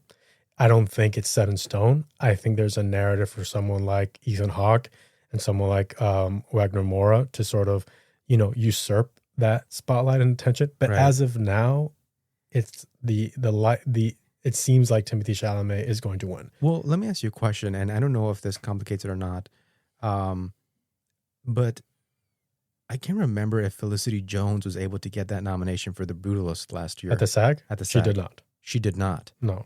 And neither did Guy Pearce. No. And so Adrian Brody, and again, one of these performances that's, very much an actor showcase, gets in by himself. Yeah, that's true. But Felicity Jones and Guy Pearce still join him at the Oscars. Yeah. And so kind of the opposite of what we're saying with the Timothée Chalamet Odessa thing. And sort of like, that's true. By that estimation, you might have thought that Guy Pearce and Felicity Jones might lose out the nominations at the Oscars, and the Oscar win goes to Timothée Chalamet because he was able to get Joan Baez and Monica Barbaro in at the Oscars and at the SAG. So I do think that it's a really strong theory, and I personally subscribe to it as well. But there's that little bit of a caveat, right? No, I hear what you're saying. I don't know why I didn't think about The Brutalist. Possibly we could amend the stat to include, the major precursors. Right. So instead of it just being SAG, Joker, There Will Be Blood, Last King of Scotland, their supporting players, contenders, never showed up at Globe, at SAG, at BAFTA. Right. So Felicity Jones and Guy Pearce, they do show up at the Globe and they do show up at BAFTA. I also think that the other way we can sort of add context to that is maybe Felicity Jones makes it in by the skin of her teeth because we needed that veteran, Right. And we didn't have that. We didn't have a compelling case for that without her. Jamie Lee Curtis, But again, since she was nominated so recently, and so maybe that's part of the caveat is that had there been a more compelling veteran, or had, for example, Jamie Lee Curtis been snubbed that year and for Everything Everywhere All at Once, and she was trying 100%, well, technically, then she wouldn't be a veteran. But if we had a more if we had a more compelling veteran, then maybe Felicity would have been possibly off that list. Possibly. I think that's a really good point. And don't get me wrong, I do think Odessa is a little bit new, a little bit young. In a way, this is sort of her breakout role. Yeah. And I will say that I do think she gives a very good performance in Mario Supreme. And I think she's given a lot of meat. I think of all the supporting players, she has the best material to work with. That being said, I've always felt, I think we've agreed, that, everything is anchored around Timothée Chalamet's character to such a degree that everyone almost in a way just doesn't have enough. Yeah. Because Timothée Chalamet has so much. Yeah. That being said, clearly, the SAG nomination implies that voters are responding to or have the potential to respond to this performance. And it's not weird when you think about it, because she's playing the kind of scrappy, you know, heroine in a way, who wants to help this guy who really doesn't deserve her, and really doesn't deserve her help. Right. And the amount, the lengths that she would go to see his well-being and happiness, even above her own. Right. In a way, there's something endearing about that. And I think we've seen semblances of characters like that get spotlighted in the supporting category. So in a way, she makes perfect sense in this category for the kind of character that she's playing. No? Yeah. Don't you agree? I do agree that character does sort of fit into the historical context of this category. And I also want to say that I think it might not hurt. Let's, you know, quote unquote, it might not hurt the nepo of it all. Oh, you know, that might be more of an asset than a burden. Potentially. So we can't necessarily disregard that. So Odessa is someone huge to look out to break into this category, that I think people were underestimating at the beginning. I think you and I did as well. Right. Someone that I haven't liked to see how much steam she's lost is Elle Fanning for Sentimental Value. Because in my mind, I have a hard time I just have a hard time seeing it, that Elle Fanning is in a second consecutive Best Picture nominee who's going to get multiple nominations. And there's an opportunity in this very influx supporting actress race to spotlight her. Last year, she got overlooked for Monica Barbaro, who I think wasn't as well known as Elle Fanning was, even though she's older, but she wasn't as well known. Right. And they decided to not highlight Elle Fanning, not give her a nomination. And here they are again with another opportunity to be able to spotlight her. She's been acting since she was a baby. Right. You know, we've seen her grow into an amazing actress. There is no doubt, I think, from most of us who watch films, who love films, that Elle Fanning will be a very decorated actor. She's immensely talented, and she's worked with several people in the industry. It's really, really hard for me to see a scenario where they have the ability to nominate Elle Fanning, again, after the overlooking her completely for a complete unknown, and that they wouldn't take it. Right. Let's add to that in this foreign film, which again has not just critical prestige, it has international prestige. Right. It premiered at Cannes. It's been in people's minds since Cannes. You know, it's among one of the most celebrated films of the year, full stop. And on top of that, she is playing an American in this international film. All her scenes are in English. You know, she's playing an actress, which again, they like that. If you don't like foreign films, she's American in this film and she's speaking English. Right. You know, she doesn't have a lot of scenes, but the scenes that she has a couple of emotional scenes. Right. It's not like, you know, I'm really struggling here to find where the emotional scene is. Right. You know, it's a more adult part than we're used to seeing her in. Mm-hmm. Again, she's playing an actress, bears repeating. And she's lovely in the film. You know, she's a bright spot in the film. Right. And she's so different from the rest of the ensemble because she's this American, you know, trying to adopt this more mature role. All those things considered, it's really difficult for me to see that they would say, you know what, let's wait on Elle Fanning, and instead I'm going to nominate someone like Inga Ipsdotter-Lillius for Sentimental Value, who is also her co-star in Sentimental Value. When this might be the first time that they're becoming aware of Inga. I think Inga gives a very good performance in Sentimental Value, and I'm not surprised that certain people have attached more to her performance than else, because I think her performance is more important to the story. Her character is more important to the story. Right. I think one of the film's most beautiful pieces, which is that conversation between Inga and Renata towards the end of the film, she's a pivotal part of that piece. And so I get it. I get why voters would be more attracted or attached to Inga's performance. Right. But I can't help but think that voters, given the choice of having to choose between the two, Inga or Elle, would say, I'm going to choose this actress that I'm just becoming aware of and sideline this other actress that I'm very well aware of. And I just did that last year. Yeah. You know what I'm saying? I think we're skirting around what is a really troubling aspect to this race. which is we have the two open spots. We talked about Odessa, and now we've talked about the two sentimental value girls.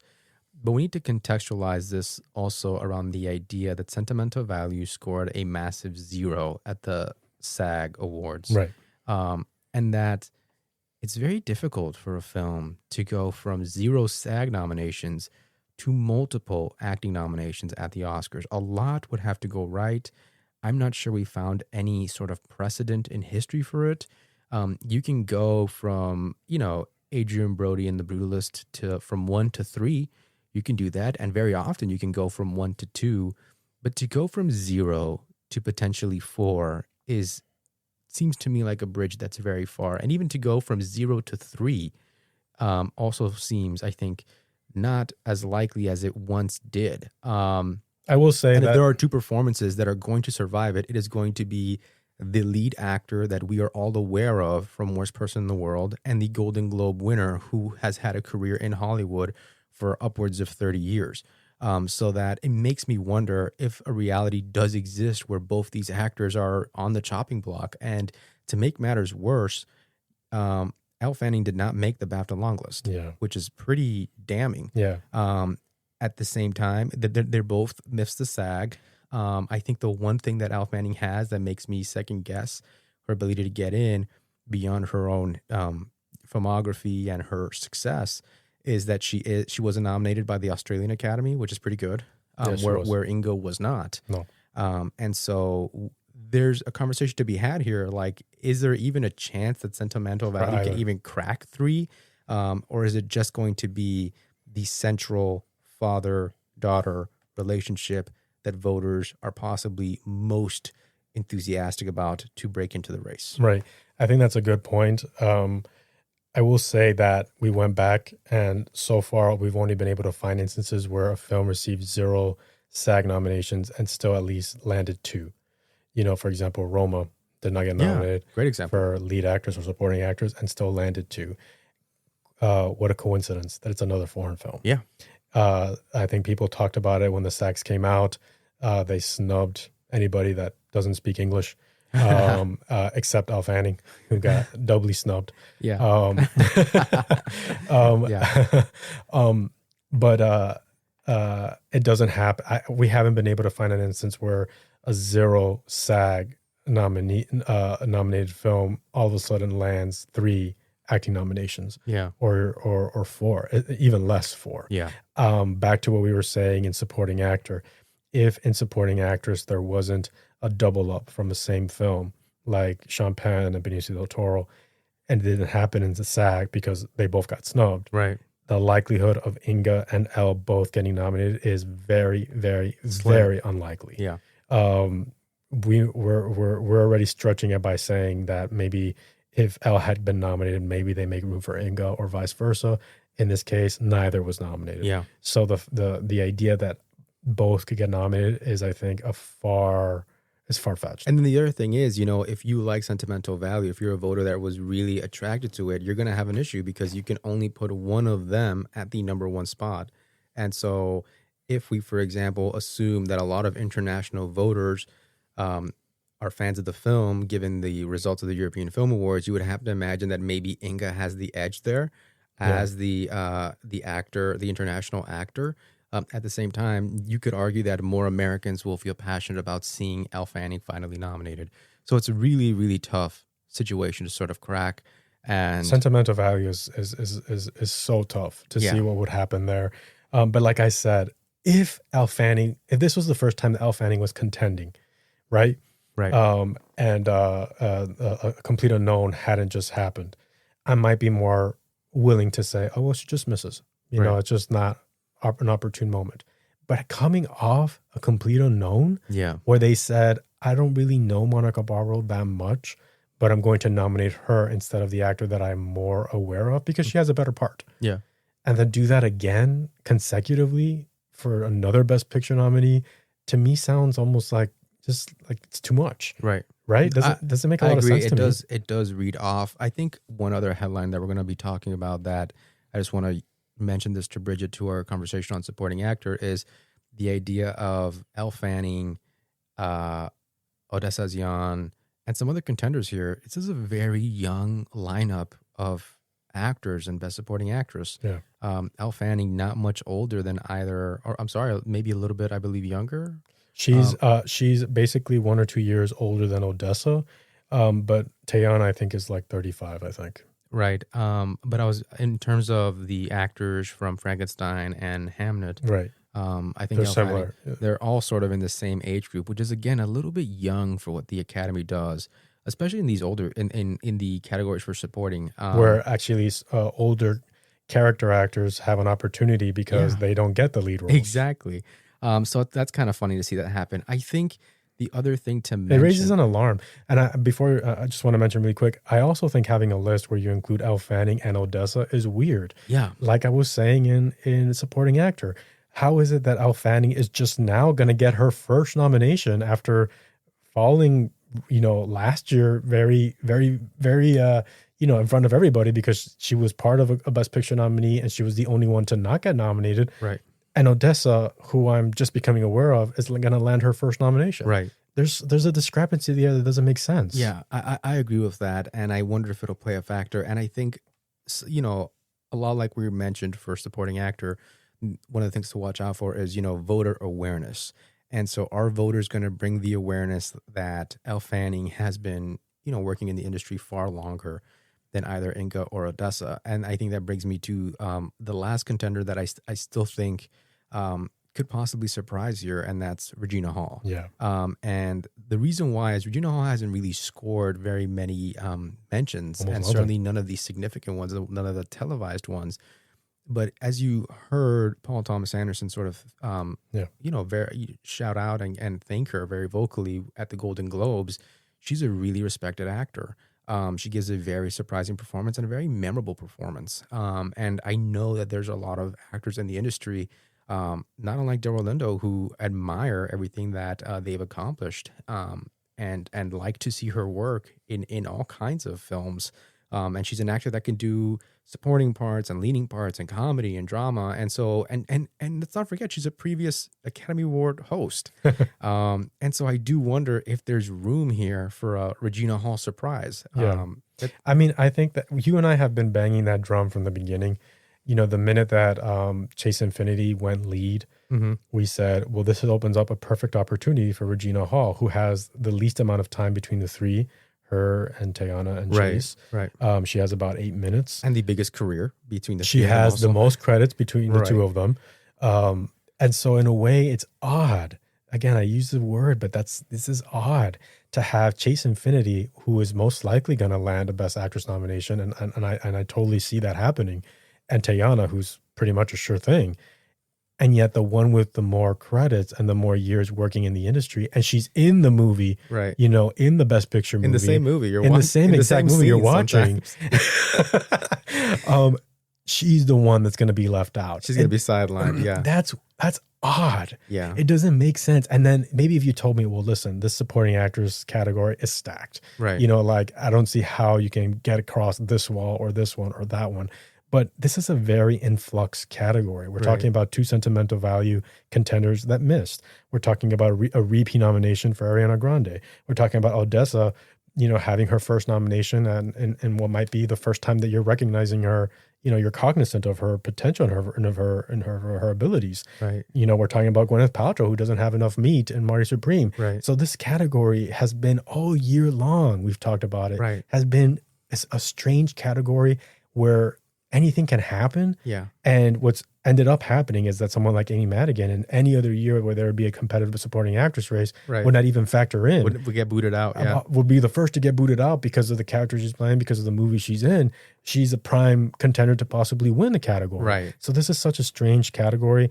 And to think that Regina Hall can't crack it while being in the Best Picture winner, and she's very good in the film. Right. She's soulful. She's emotional. I think all her scenes, she has this warmth, this grace, this strength. It just so happens that she has 8 minutes. And I also think that, don't you think there's like an interesting symmetry going on here? Or what kind of meaning can we get out of this? Because I feel like there's a consistency here. At the SAG, Delroy Lindo didn't get in, right? And he's, super admired actor, working for so many years. but he still couldn't get in for an individual SAG nomination, even if he's in such a big favorite. Like Sinners, his younger co-star Miles Caton did, and he's much less known. And you look at someone like Regina Hall in One Battle After Another, who couldn't score a nomination at the SAG either, again, despite having the more established career, and her younger co-stars did. Her co-stars who have less credits, like Tayana and Chase Infinity, not unlike Miles. And so I kind of feel like if Delroy can surprise, Regina can surprise, and I can see them both surprising. And then here's an inconsistency. We can find room for Paul Mescal for him to finally get his first SAG nomination, I guess, and Jacob Elordi to get his first SAG nomination. Maybe that's the difference. It's kind of hard to imagine that Elle Fanning still hasn't landed there on the film side. The only thing I can think of is maybe they feel like she's been celebrated enough for TV and her TV work. But I do feel like that's odd that the SAG is willing to nominate young actors like Chase and Miles and Tayana and Paul Mescal and Jacob Elordi, but they still left out Elle Fanning. And so it's kind of hard for me to find a certain level of consistency there. So it's difficult. It's difficult to pin this category down. I wonder if that has anything to do with the fact that the SAG committee, I guess, is, a little bit more, it's a different kind of award. It's a different kind of body than it was a few years ago. I think, now some influencers can be part of the SAG committee. I don't know if that has something to do with it. I don't know. That may play a factor. It's always interesting to see the results from the committee, but I do feel like there was some surprising omissions. So I don't know. That's just made this category even harder. Yeah. Again, the Elle Fanning completely snubbed from the BAFTA long list. That's odd. Yeah. And they like sentimental value. Right. Yeah. That's odd. Even I guess the only thing I can sort of, maybe chart it to is just that idea. And I said it when I saw the movie, that the movie writes a little bit more for Inga than it does for Elle. At the same time, sometimes a nomination is really just more about where you're at in your career. And we see that with Isabella Rossellini, for example. Yeah. And Elle has done a lot of work to not have a nomination yet. And I feel like she's built a lot of bridges, with the international community, for example. So it's kind of hard to think that they're not going to be able to push her into this category. Yeah. Again, I think Elle Fanning and Regina Hall mirror each other in a very fascinating way, because in a way it's weird to see someone like Odessa get a nomination before Elle Fanning, the same way that it's weird to see Tayana and Chase Infinity get nominations before Regina. Yeah. And the same thing, Inga getting a nomination before Elle Fanning. That doesn't make a lot of sense. No, I will say it's also interesting.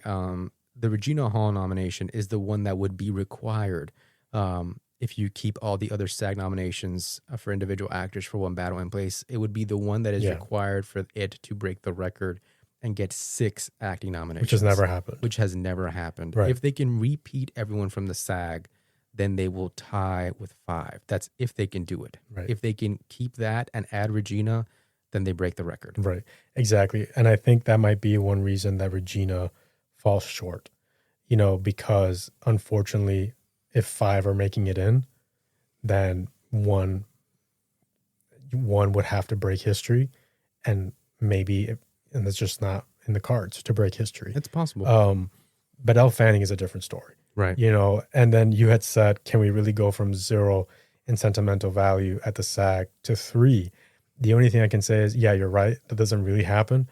But I can say that 2 has happened. Yeah. So Renata and Stelling can still happen. And let's possibly posit the possibility that Elle Fanning could maybe get into that supporting actress field, and it goes from 0 to 3 because technically she's the American in the piece. Right. She's in that foreign film that got completely snubbed, but she's the American in the foreign film who, is not, it's the one non-foreign component of the film. Yeah. So at the end, where does it look like we're leaning? This is a tough category for all the reasons we just mentioned. And in a way, like supporting actor, it's a little bit frustrating. But I want to say that right now, it seems like the list that makes sense to me is to not have Inga nominated before Elle Fanning for the same movie, especially since, you know, Sentimental Value goes from, it got 0 at the SAG, and that maybe Regina falls short because there's already 5 One Battle performances that are going to be recognized. And so that leaves me with Elle Fanning in Sentimental Value and Odessa Azion for Marty Supreme. And Odessa benefiting from being the the counterpart to what is very possibly the Best Actor winner. So the final 5 we're getting. So the final 5 we're predicting for Best Supporting Actress are Amy Madigan for Weapons, Teyana Taylor for One Battle After Another, Wunmi Mosaku for Sinners, Elle Fanning for Sentimental Value, and Odessa Azion for Marty Supreme. I just want to say a special mention here, which is I feel like if we get the result that I think is going to end up happening, it's really important to remember Oscar logic in terms of, the road to the Oscars is, it doesn't always add up with the logic of the award season. There's really no reason, in terms of precursors to include Regina Hall. But if Regina Hall gets in and they break the record, there's enough to suggest that, again, they're watching the film and that through her career, she's built just a level of respect and admiration among her peers that it's kind of irrelevant that she does not have some of those bigger precursors who, lo and behold, they're not her peers. The Golden Globe voters are not her peers. You can maybe argue the SAG voters, but as you said, that's a committee. But when you have former Oscar nominees like, Don Cheadle and Sterling K. Brown and Nicole Kidman and Melissa McCarthy, Queen Latifah, it's very difficult to see Regina Hall missing. But that is not the award season math, but that is, again, Oscar logic. Oscar logic, I think, would have dictated that Judi Dench is going to be nominated for Belfast before Catriona Balfe. Right. So I just want to say, and that's what happened. And so we'll see what happens, but do not write it off. And was there any other contender you wanted to mention, like Nina Haas? I mean, I think there's always an outside shot for someone, again, with a career like Nina Haas and something really attention calling because of the gender reversal. But I do think that the strongest person to surprise with absolutely very little of anything is possibly Regina Hall. Yeah, I agree 100%. I think we're in for some surprises in these supporting categories. Yeah. We'll see if we're right. Yeah. Okay, and now moving on to the Best Actor category. I think of the 4 categories, I mean, we've kind of been, talking, kind of in a way, writing dissertations about all these acting categories.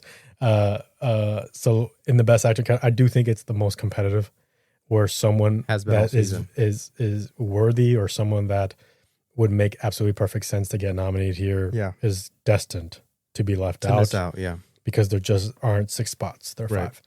And I really feel that there are 7 contenders that people are talking about, but I really think that there are 6. Right. We'll talk about it. I think the people who are safe, I would say, are Timothée Chalamet for Marty Supreme. He has all the momentum. Leonardo DiCaprio, who's in a Best Picture favorite winner. And he was snubbed for Killers of the Flower Moon. And interestingly enough, I don't think we've ever seen a moment where Leo has been nominated for a SAG. There has been. I think the one time J. Edgar. was J. Edgar. Right. But most often he does repeat that SAG nomination. Right. And then I think it gets a little bit complicated. I personally feel that Ethan Hawke for Blue Moon is safe. I think that Ethan Hawke has never been nominated in the lead category. He was snubbed for First Reformed after being a critic's favorite there and having that be the first time that he can land in the lead category. Here he's playing a real life figure. I think that helps. It's a celebrated turn. And I think if Ethan Hawke manages to land this nomination, and I think that he absolutely will, I think he will become Timothée Chalamet's biggest competition for that win. In a way, it's kind of weird to think of Timothée Chalamet winning an Oscar before Ethan Hawke. And I think there are some aspects about Marty Supreme and Timothée Chalamet's performance, and maybe possibly some antics in terms of, the promotional press tour for the film that might rub some voters the wrong way, and they might look for alternatives. And in the case that that does happen, Ethan Hawke, I think, will be the person to benefit from that. Right. Another person that I feel pretty confident that won't miss is Wagner Moura for The Secret Agent, especially right after winning that Golden Globe, which I think a lot of voters saw. Yeah. I think he is the, in a way, international pick for the Best Actor. After that, can win for Best Actor. Right. So when we talk about voters who might not be aware of Wagner Moura, maybe don't like foreign films or The Secret Agent, there's a whole other faction of foreign voters, especially that we're saying are becoming more prominent, who have seen Wagner Moura in The Secret Agent and another, he's been working for 30 years already in film, partly here, partly in Brazil, who are going to champion this nomination for Wagner Moura for The Secret Agent. That's what I think. What about you? I think you're right. I think with the Golden Globe drama win, Wagner should technically be a step above some of his competitors. I think Ethan has the real figure thing going, but being alone and not being even a makeup shortlist contender is worrying. That's never a good thing. He might not be alone. I mean, we have it for the script right now, but we know that it is not necessarily a favorite. We're sort of pegging that it sneaks in.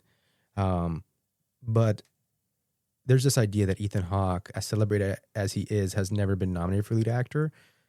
You can make the theory that they just want to wait till Ethan Hawke is the lead actor of a film that is going to be nominated for 9 Academy Awards, including Best Picture, directed by Richard Linklater, for them to actually do this. It's kind of like the argument, where Ethan Hawke is too good in First Reformed to not get in. I'm not sure Ethan Hawke can escape that, but I do think he's safe for now. Technically, Leo is an easy way to lean this category out, but can they really do that to Leo after Killers of the Flower Moon? And I always thought that the history of him having passed up his work with Paul Thomas Anderson in 1997 in favor of Titanic to now come full circle and have this moment where it's such a celebrated film, and to not include him in that actor lineup feels like a little bit silly. It feels like I think the industry knows that he's been working toward this moment and it's finally happened. It's been a huge success.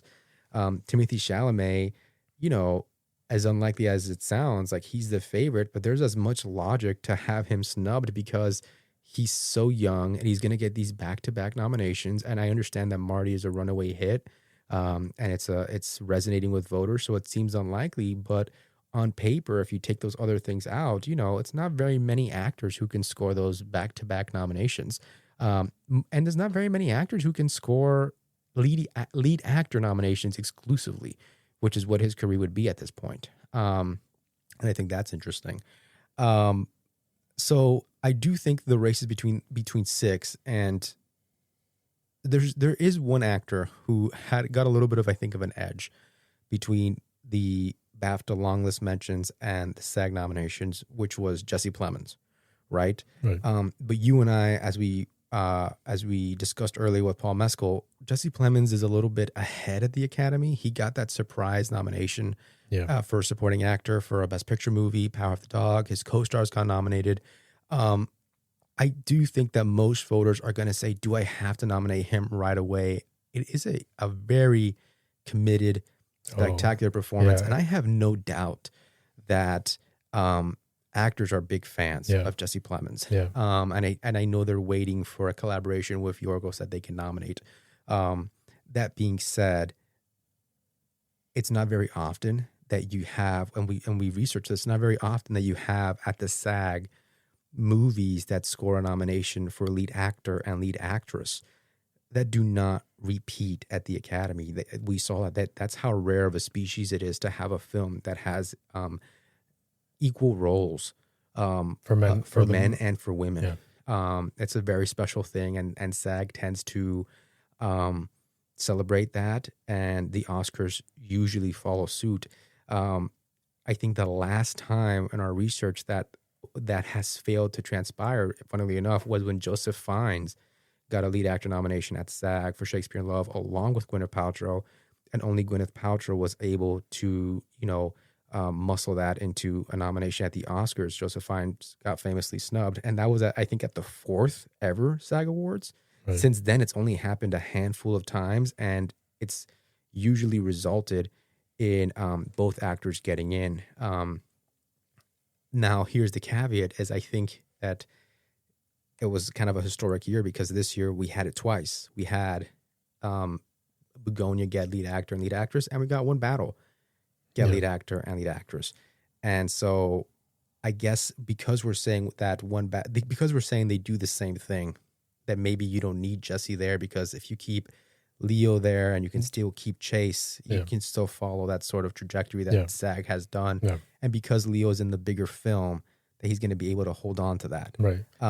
So if we take out Jesse Plemons, we're down to maybe 2 actors. Well, I'll just say, Jesse Plemons is my favorite male performance of the year.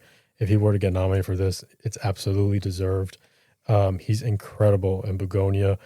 That being said, I just think with such a competitive Best Actor field where someone is going to be left out and someone big, I don't see voters making room for someone that they've already made room for. Right.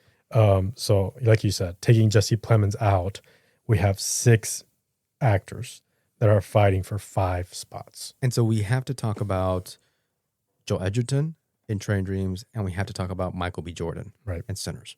In my mind, that last spot for actor is between the 2 of them. And it's incredibly difficult because they're both films that stand to get nominated for Best Picture. So in an ideal world, they would both be getting their first nomination. Because they're in Best Picture films, and they're, Joel Edgerton is the anchor of his film. Right. It's really hard to think that film would get nominated for Best Picture, but that his performance wouldn't. Right. The same way that it's really hard to think that Sinners would land 14 nominations and get possibly Wound Me or another supporting actor in, but he failed to get nominated for lead actor. Yeah. But that's the situation that I think we're in. And I think that our impression was, after seeing it and we revisited it, that despite how good he is, that on paper, the easier performance to snub is Michael B. Jordan. Yeah. Because they tend to be a little bit harsher about the kind of roles, not performances, but rather the roles that get highlighted for lead performance. And I think you brought up a great example. I think Margot Robbie is actually the best performance in Barbie, but they're not going to nominate the character of Barbie. And obviously this movie isn't as mired by, maybe critique on consumerism that some voters might have against Barbie, but it is still a film that is a populist film, a popcorn film. It was designed to be a blockbuster, and it delivered, and it is, creatively inspired, but certainly some actors may feel like it's not the role that I need to nominate, even with like a dual performance, which has been nominated before. Nicolas Cage got nominated for a dual performance, so that does happen. But on paper, it makes the most sense to drop Michael. That being said, the problem with Michael is that Michael, at this point in his career, has been in so many strong roles, strong performances, memorable turns that could have gotten attention previously, and he's waited more than a decade now. I mean, his big breakthrough, Fruitvale Station, based on a real life figure. He had his a performance in Creed, a lot of fans for his performance on Black Panther, and so it kind of feels wrong to leave him off this list at this point, because he doesn't have the benefit of, when you sit down Ryan Gosling or you sit down Margot Robbie, and you can sort of hide behind, well, I've nominated them before and I'll nominate them again. And Michael's at the start of his career, and it's going to be great. But I do think they're sort of like, okay, well, it seems around the time that I should be giving Michael his first nod. I'm maybe a little bit late on that. Right. And I hear what you're saying. And I'm on the other side of the coin. I do think that between the 2 of them, Joel Edgerton gives the stronger performance. And I think that's in no small part because I think the role for Joel Edgerton is more well drawn than the role for Michael B. Jordan, we had a similar feeling after seeing it again, Sinners, that at least I felt that the performance itself, because he's playing twins, I didn't think there was enough differentiation between the two men that he was playing.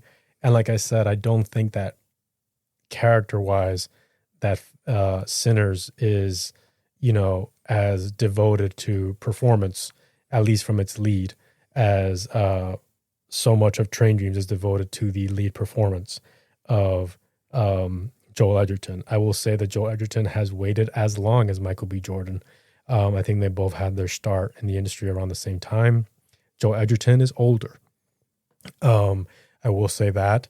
And I will say that it's hard to think of voters who feel passionate about Train Dreams and voting it, high on their ballot, leaving out Joel Edgerton. It's not as hard for me to picture someone liking Sinners and thinking that Michael B. Jordan is not at the top of their ballot. Do you get what I'm saying? Yeah, in a way? I do. So that's the way that I kind of am tempted to look at it a little bit. That being said, again, Sinners is such a juggernaut that's destined to get so many nominations that it feels odd to leave out Michael B. Jordan. Unlike Margot Robbie, she was already a previous nominee. This would be his first nomination. I think that's a massive difference. Mm-hmm. If it was Margot Robbie's first nomination, I think she might have gotten the nomination. Yeah. And it's really difficult to choose between the two. I think I want to add another element here, which is that it's really difficult if you're Joel Edgerton to make this nomination happen without this SAG mention, because it is now 2 times that the SAG have passed him over. He is a Golden Globe lead nominee in drama for Train Dreams, which is a Best Picture favorite at this point for among the 10 spots. Obviously, the filmmakers have some sway with actors because Coleman Domingo was nominated last year for Sing Sing, but Joel Edgerton was a previous nominee at the Golden Globes for Loving, which was able to get a lead actress nomination for Ruth Negga, who's wonderful in that film. He missed that, and you would think that that would be front of mind for voters, and it very well may be. But the SAG snub, again, is a little bit troubling, even though, again, it's a committee, because I remember, again, we talk about timing differences. Ruth Negga got that Oscar nomination for Loving. A few years later, after being passed up at the SAG for that performance, they did right by her and gave her a nomination for Passing in Supporting Actress, right? And at the Oscars that year, they decided to, sort of sideline her bid for that, because in recognition, most likely because they nominated her for Loving. Yeah. And they didn't feel, kind of like our argument with Paul Mescal, that they needed to nominate her so immediately for that performance, she's also wonderful in. And so there are not too many actors that can sort of score an Oscar nom after being overlooked twice by the SAG, because the SAG could have just as easily said, well, I didn't give Joel a nomination for Loving, so I'll give him the nomination this time for Train Dreams, but they still said no.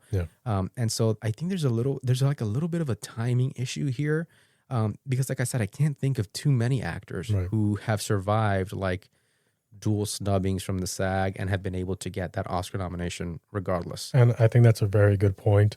I'll also point to the fact that as someone, because you love Train Dreams, it's one of your favorite films, I'm more okay with it. But I think when we saw the film, we contemplated how it's so internal. Mm-hmm. There isn't a lot of dialogue, there's a lot of narration, and sometimes, actors like things that are a little bit more, fleshed out in terms of, scene jewelry. There's a lot of emotionality to the performance, and I find that to be quite effective. He's very good in the film, but we always wondered the first time that we saw it if maybe there's just it's a little bit too still, a little bit too quiet for what voters tend to go for. Or actors tend to go for. The other thing that I'll mention is that we did a little bit of digging, curious about how tight this race is. And we know that Wagner has an edge here amongst some of these actors because he has that Globe drama win. And although they have been overlooked in the past for Oscars after winning that, it's not what happens most often. But you're talking about if Wagner gets in there and you're going to put in someone like Joel, that means 2 actors have to miss from the SAG. Right. And there's not too much precedent, really good precedent about when that's happened. I think the most recent scenario is probably Taron Egerton for Rocket Man and Christian Bale for Ford v Ferrari. But it's kind of easy to kick out one of them because Christian Bale is coming off the nomination for Vice, right? Right. So there's a really obvious person to kick out, and that's how you can get two in. I also think of, for example, I know that Phil Hoffman and Jim Carrey were nominated together in 1999 for Man on the Moon and Flawless. And 2007, you had Emil Hirsch for Into the Wild and Ryan Gosling for Half Nelson. And again, it was really easy to at least kick out one of them and put in another actor, because Ryan Gosling had been there the year before for Half Nelson at the Oscars. It's not really easy to kick out a second person besides Jesse Plemons, yeah. Besides Jesse Plemons, because he has that nomination for Power of the Dog. But it's kind of hard to kick out Ethan Hawke as the only real person, or the most real person, even if he's by himself and he's never been in this category, and he arguably should have been in there for First Reformed, Leo in the kind of movie that he's in, and the snub, and Michael, who hasn't made headway yet in this category, despite his career in another really celebrated film, and then Timothy, which is the favorite. It's really, really difficult to think of someone else to kick out. Yeah. Because the films are so liked. And usually what happens in all the scenarios that I'm describing, Into the Wild, Lars and the Real Girl, Flawless, Man on the Moon, Rocket Man, and Ford v Ferrari, these tend to be the movie you kick out is usually the movie that doesn't get any acting nominations, and usually the movie that doesn't do that well at all. And so like Rocket Man got one nomination, and Ford v Ferrari is just text and picture. You know what I mean? Yeah. And Flawless and Man on the Moon got nothing. Yeah. And then Lars is just screenplay, and Into the Wild is just supporting actor. That's not the case for any of these films, other than, Ethan Hawke maybe. Possibly. But again, how long has it been that Best Actor hasn't had a real person? Right. Right. Right. And I wonder, before we wrap up actor, this notion that we were bringing up in the supporting categories, how much it makes sense for Michael B. Jordan to just be landing his first nomination in, this opportunity with Sinners. And then, some of the contenders that we were talking about and supporting, Odessa, Jacob, Paul, kind of landing these first or second nominations already. And, the weight has been a lot less compressed. Yeah. Or a lot more compressed rather. It's not very consistent, as you were saying. But like I said, I think the safest thing is to leave out Joel Edgerton, which makes me feel really bad, because I do think that Joel is the stronger performance in my opinion.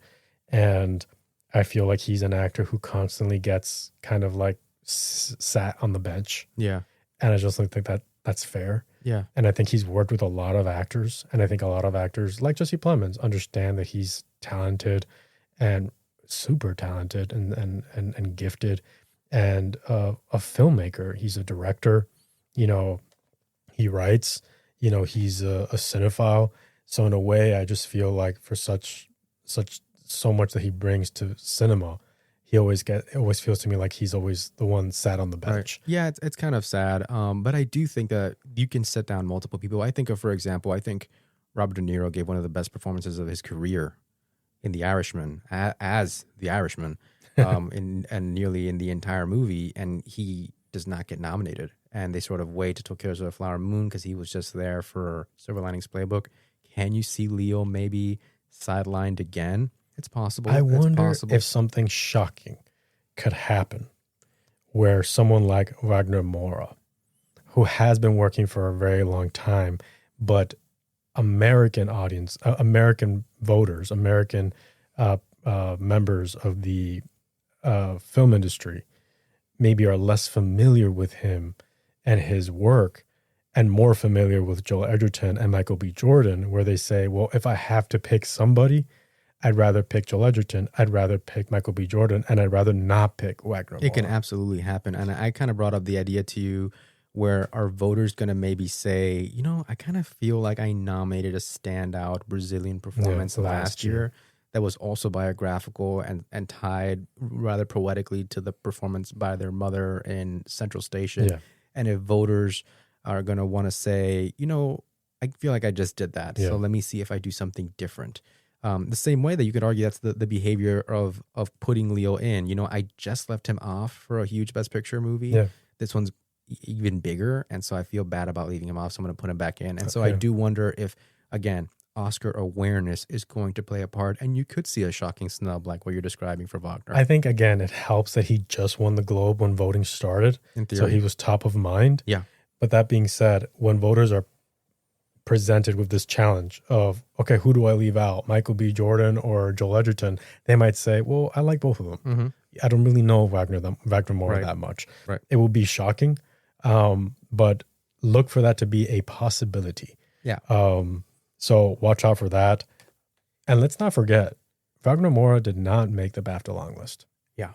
And that is no small thing. However, it's not unheard of to not make the quote unquote BAFTA long list and still get nominated. Penelope Cruz did it. Fernanda Torres? I don't believe she did. I don't remember, but I wouldn't be shocked if she didn't. Penelope Cruz did it with Parallel Mothers. Mm-hmm. So, and what does she have? She had the Venice win. Yeah. You know, Wagner Moore has the Golden Globe win. And the Cannes win. I'm sorry, the Cannes win is really what I meant to say. But it's something to be aware of. Yeah. So, in conclusion, our final predictions for Best Actor are Timothée Chalamet and Marty Supreme, Ethan Hawke in Blue Moon, Wagner Moura in The Secret Agent, Michael B. Jordan in Sinners, and Leonardo DiCaprio in One Battle After Another. Okay, and now moving on to our last acting category, which is Best Actress. I do think of the 4 categories, this is the easier one. I don't think it's, fully, completely easy, but I think it's the easiest one of the 4. Right. And I think there are 3, I would say in my mind, there are 4 locks. Maybe you might disagree with the 4th one, but I think that Jessie Buckley is the future Best Actress winner, period. That's done. I think Rose Byrne proved a lot of people wrong, and you and I were skeptical at the beginning. It's an amazing performance, but we were worried that not enough people were going to respond to the film. Lo and behold, she won the Golden Globe, and she was nominated for the SAG, which I thought was going to be her biggest test. Yeah. And she pulled it off. After that happened, there's no way that Rose Byrne is not getting nominated. I will also say that I think one reason that the SAG happens, one reason that the Golden Globe win happens, besides that it's a strong performance, I think it has a lot to do with it being Rose Byrne. Mm-hmm. And people want to see her have this moment. Yeah. And I applaud that because it's very worthy of a nomination. Do I think she's going to contend for the win in any way, shape, or form from Jessie Buckley? Absolutely not. The nomination is the win, and it's a big win because this is not the kind of movie that they embrace for Oscars. Yeah. And she will be a definite nominee, so that's a win in my book. She's locked and loaded, and I think everyone's happy to see her have this moment. Very deserving. I think Renata missed the SAG. She just won the European Film Award. She's in sentimental value. I think the Oscar voters will correct that. I think she has leftover goodwill from Worst Person in the World. She's an amazing actor. She's one of the biggest, brightest talents of her generation. We all can't wait to see what she does next. We all are. I'm sure the Academy is excited to give her her first nomination. It's an incredible performance. I think she's absolutely in, despite a SAG, miss. Yeah. So those 3, in my opinion, are finished. Absolutely agree. Now, in my opinion, Chase Infinity is a lock. And I know some people might say they might think differently, but the reasons I feel she's a lock, you mentioned that statistic of the SAG that she got in alongside Leo. She has not missed anywhere. She's gotten in, and I think a lot of that has to do with the fact that, yes, she's good in One Battle After Another. I personally think she's more supporting than she is lead, but that was a very smart decision by Warner Brothers to put her in lead, because actress was the weaker category. There weren't a plethora of contenders, and I think that is one reason that we've been seeing Chase Infinity pop up and again and again and again. Not only is she like Jessie Buckley and Renata Reinsve, because she's in a Best Picture movie and she can benefit from being the quote unquote lead actress from a Best Picture movie. the rest of the field is lacking in Best Picture contenders. Right. Whether you look at Kate Hudson, Amanda Seyfried, Cynthia Erivo, Jennifer Lawrence, Eva Victor, Tessa Thompson, it's very much lacking in lead actress performances from Best Picture. That was always a huge asset that she had going for her. And I think that's one reason we've seen her consistently not miss. Right. And I think she's destined to not miss the Academy Award nomination because of the field she's in. And I also think she adds some diversity to the lineup, which I think is important. I also think that people are excited to have her. I think people like that narrative. They like the narrative of this brand new actor, fresh on the scene with very few credits, all of a sudden being in the biggest film of the year, the future Best Picture winner, and landing her first nomination. I think it's an important nomination too to be aware of when they announce it, because there is a vulnerability here that we're all aware of, which is that Paul Thomas Anderson, fantastic director, great at spotlighting new talent. That new talent has historically had an issue breaking in here, whether it's Vicky Krieps, whether it's Alana Haim, Cooper Hoffman. Paul Dano. It's very difficult for these performers to break in. And so if on announcement day that same hurdle exists for Chase and she can't leap over it, it is possibly a sign that it's going to be a tighter race than we think between Sinners and one battle after another for Picture. So just be aware of that. Of the actors who are more established, she's certainly, possibly the more vulnerable one, considering that, again, she's very early in her career and this is a lead actress category. But I think you're right. She benefits from what is a mostly thin category. I think you said it perfectly. Rose Byrne, for this performance, it's great that she's getting nominated, but had she already been nominated for an earlier performance, she would be getting snubbed for this. Yeah. The same thing where if you put Jennifer Lawrence, if you let Jennifer Lawrence give that performance in Die My Love after not having gotten any nominations for anything that she did in the past, I have no doubt that Jennifer Lawrence would be in for the performance in Die My Love. Yeah. So it's perfect timing for Rose Byrne. It's bad timing for Jennifer Lawrence. I think Chase is riding the momentum of her movie, and I do expect to see her here, which leaves us with one spot. Right. In a way, there was an opportunity at some point to have a list of possibly Jessie Buckley, Rose Byrne, Renata Reinsve, Jennifer Lawrence, as you just mentioned, and Amanda Seyfried for The Testament of Anne Lee. And that would have been an all-timer Best Actress list. That would have been spectacular. Every performance there deserves to be nominated, deserves to win. Now, unfortunately, we were very high. We were very high on Amanda Seyfried getting in here because we felt that she solved an issue that we were seeing in this Best Actress field, which is that we were lacking a real-life figure, a bona fide real-life figure. And obviously, Amanda Seyfried is playing Anne Lee.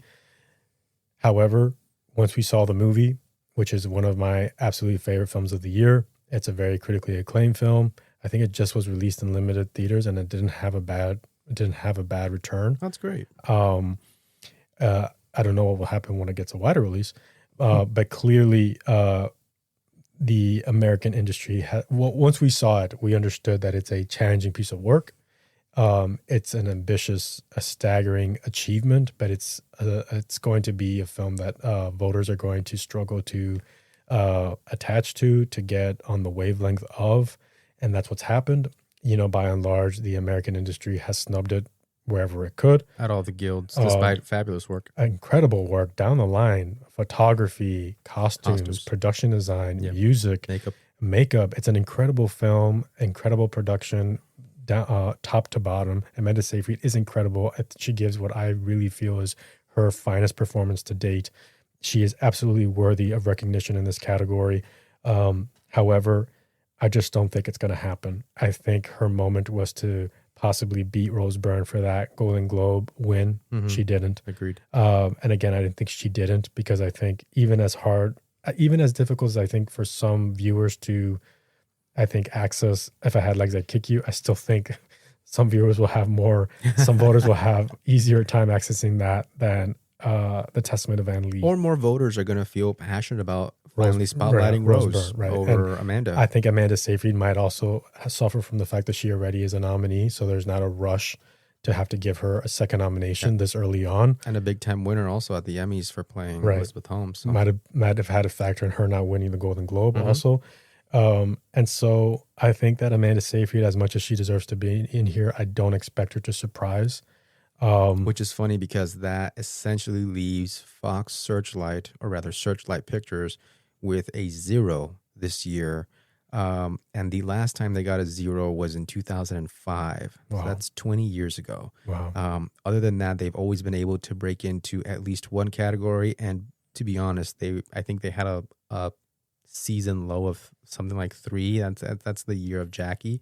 And so this is a huge setback for Searchlight. I have to wonder, now that we're on this topic of Amanda Seyfried and the Testament of Anne Lee, I have to wonder if, Searchlight Pictures was, I think, under the impression that their other film that went to Toronto, which you saw, Rental Family, was going to be a bigger horse than it was. But I think at some point there was a rumor that at Sundance, Searchlight Pictures was in the running, or they were considering getting the rights to Kiss of the Spider Woman, which is another musical. Right. And at the end, they ended up splurging on another musical, but an even more art house musical like The Testament of Anne Lee. And so I have to wonder if, had they just gone with a more recognizable musical like Kiss of the Spider Woman, which again did not do well in the box office, so maybe nothing would have changed if, Searchlight was on top of the distribution. But maybe it would have been an easier film to promote and access for guilds, certainly, and for the American sector of the industry than The Testament of Anne Lee has proven to be. So I wonder if there was like a sort of a wasted opportunity there. That is a fantastic question, and something we're going to be left wondering in the future and for the rest of the season. But suffice it to say that despite all the potential, Anne Lee has not done well and has not done well all season. And I will also say that, we were very high on Amanda Seyfried because of, as I mentioned earlier, she could be the real life figure spot in this list. And I think, we're going to have to rely on Jessie Buckley being that real life figure, even though she's not technically she is playing Shakespeare's wife, even though she goes by Agnes instead of Anne. Right. However, I think that's going to have to be good enough. For that real life, quote unquote, real life figure spot. I mean, and to jump from there to the only other real contender we have to sort of fit that bill, who had sort of a late surge at the end, and some pundits have really been trying to sell, and that's Kate Hudson for Song Sung Blue. And I will say that Kate Hudson would solve the issue, or would occupy that space, as you were saying, that Amanda Seyfried would have as a real life figure. The film, I don't think, has done poorly commercially. No. And it's done, decent with critics, and nothing over the moon. But Kate Hudson, there's no denying that she hasn't been a precursor favorite, but she certainly managed the Golden Globe, and more importantly, she managed the SAG nomination. Right.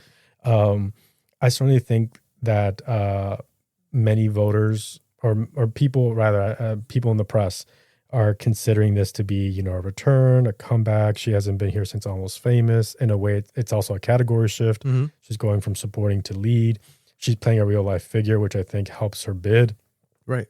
And we've been hearing that there are many people, in her corner kind of stomping for her to get that nomination. I still remember when Hugh Jackman at the Gotham said that she was going to win. Yeah. Nepo baby. She's a daughter of Goldie Hawn, so I don't discredit that as being, assets and things to consider. And I do feel that that final spot that we're discussing is between someone like Kate Hudson for Song Sung Blue and someone else we'll get into in a minute, which is Emma Stone for Begonia. In my opinion, that last spot is strictly between those two and nobody else. The math would make it appear so. I mean, unfortunately, Tessa Thompson never materialized because they were too busy. They were too distracted with Julia Roberts, so that never happened. She did get a BAFTA long list mention, but again, had just another movie. Man, Wasted potential. so many fantastic movies featuring great performances from actors that they just did not get their due this year, which is a shame. But I think you're right. I think the last spot is down to the Focus Features girls, which is something that we were skeptical about when we were predicting our SAG nominations. At the SAG, you had Focus Features essentially dominate Best Actress with a nomination for Jessie Buckley, Kate Hudson, and Emma Stone. And it looks like it's going to be Focus versus Focus in the 5th spot in actress, right? Yeah. 100%. And I think, we're going to have to choose between Emma Stone and Kate Hudson. Again, I really feel that that people are responding to Kate Hudson's performance, which I think, I have my own personal thoughts about how successful the entire film is. I certainly think, there are bright spots to Kate Hudson's performance, especially her accent work. I think the more dramatic elements of the film, top to bottom in the film, struggle more in my opinion. I think Emma Stone is the more impressive performance in my opinion. I think it hurts that Emma Stone was just there for another Yorgos film where she won Best Actress. That's what we've been saying all season. We've been saying that all season. However, Begonia has continued to show its strength, and it never let up, and it just was consistent. Yeah. And so ultimately, I think that the advantage goes to Emma Stone because this is an opportunity where voters, both domestic and international, will have an opportunity to support Begonia. Yeah. And as we've seen, it has support because it did well at SAG, it did well at the Golden Globes, it did well at the European Film Awards, it did well at the BAFTA long list. So there's enough admiration, respect, appreciation for this film that it should not go out empty-handed. And we have an open spot in actress, and we have her biggest competition being, a much less, a more inferior film like Song Sung Blue. So I think a film like Begonia has the edge there. I mean, I will also say that again, even though again it's odd to have Emma Stone repeat so soon for another Yorgos film, and someone like Jesse Plemons, can't because actor is more competitive. Right. Who he's waited a little bit longer since 2021. And he has a category shift. But yeah, I think the real person factor is missing. And I think we're potentially saying that the strongest real performance based on a real figure this year is maybe Ethan Hawke. Is that right? Yeah. Because the other categories are really... I mean, if you don't count Jessie Buckley or William Shakespeare. I do count her, and I'm going to count her as like the 2-person minimum as the same like all-time low that we saw in 2022 when it was Austin Butler and Elvis and Ana de Armas in Blonde. So I'm going to say that. But among the two of them, I certainly think that Blue Moon is a little bit stricter in my definition of, being based on a real person. Oh, well, I guess we count Paul Mescal, by the way. So I guess that's 3 if the Curse of Shakespeare doesn't happen. And, when you think about Emma Stone getting in for this, I do have some hesitation because I've seen the film and I know what voters would have to put up with. No, not for Begonia, but I was going to say Jennifer Lawrence hasn't been here in 10 years, a decade, and maybe, just maybe she can have enough tiny little small votes to get in here. But the movie is so challenging. So challenging. So not their One thing. of my favorites of the year. She's incredible. She deserves that recognition, that nomination. I highly doubt it. There's just no, I think, evidence to suggest that they're going to watch and like a Lynn Ramsey film. No. And to also know that, her next project coming up is with Leo DiCaprio and Marty Scorsese. I think the urgency isn't there. Yeah. So I don't think we have very many good options. Yeah. Cynthia Erivo kind of was, like as I mentioned, supporting actress, there was potential there to be the Cynthia Erivo moment, but it didn't materialize because, first of all, it should have been one movie. And really, Cynthia Erivo takes a backseat in Wicked for Good. Yeah. To the detriment of the film, in my opinion. And so it can't be Cynthia Erivo. So Tessa Thompson would have been great. Contender. Would have been terrific. Yeah. Terrific. She makes perfect sense here. But they just didn't really support her film as they should have. No, not at all. And also we could have seen a Tessa Thompson, Nina Haas, Oh, yeah. They could have partnered and get in doubled. together, Yeah. maybe get into the costume design as well. Yes. So wasted potential there. So our final predictions for Best Actress are Jessie Buckley for Hamnet, Rose Byrne for If I Had Legs, I'd Kick You, Renata Reinsve for Sentimental Value, Chase Infinity for One Battle After Another, and Emma Stone for Begonia. Okay, now moving on to Best Director.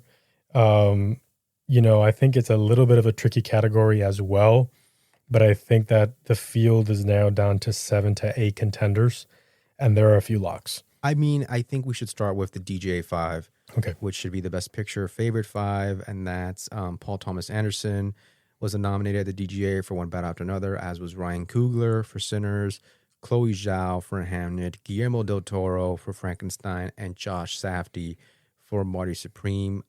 Lo and behold, there were no international contenders.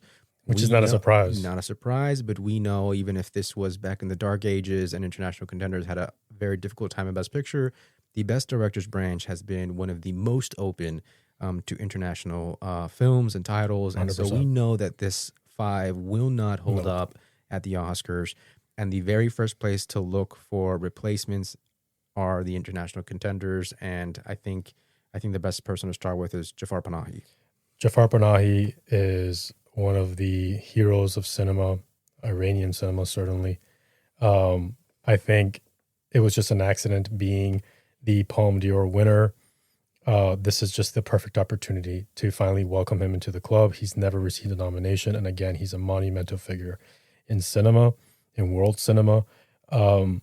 I don't see a way that Jafar Panahi is not nominated. Especially with the Palme d'Or streak handed to him by Julia Binoche and Kate Blanchett, everything that's going on in Iran right now, the way it was campaigned by Neon, championed all year throughout the season, notable moments with Marty Scorsese. Mm-hmm. And so I absolutely agree that it's just unfathomable to think of a list that is not going to contain Jafar.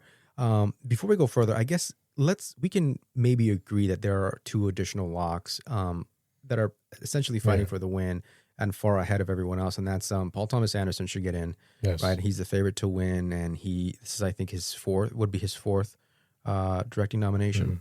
Mm-hmm. And then Ryan Coogler should finally get in for Sinners, which is a major achievement. Yes. And so we're totally expecting that to happen. 3 spots left. We do think Jafar has the edge over the other individuals to say at the DGA. Who are we thinking possibly for 4th? Okay, so I think that's where it gets tricky. I know that for Gold Derby, for example, and some people are, in my mind, unfathomably thinking that Jafar Panahi is going to miss.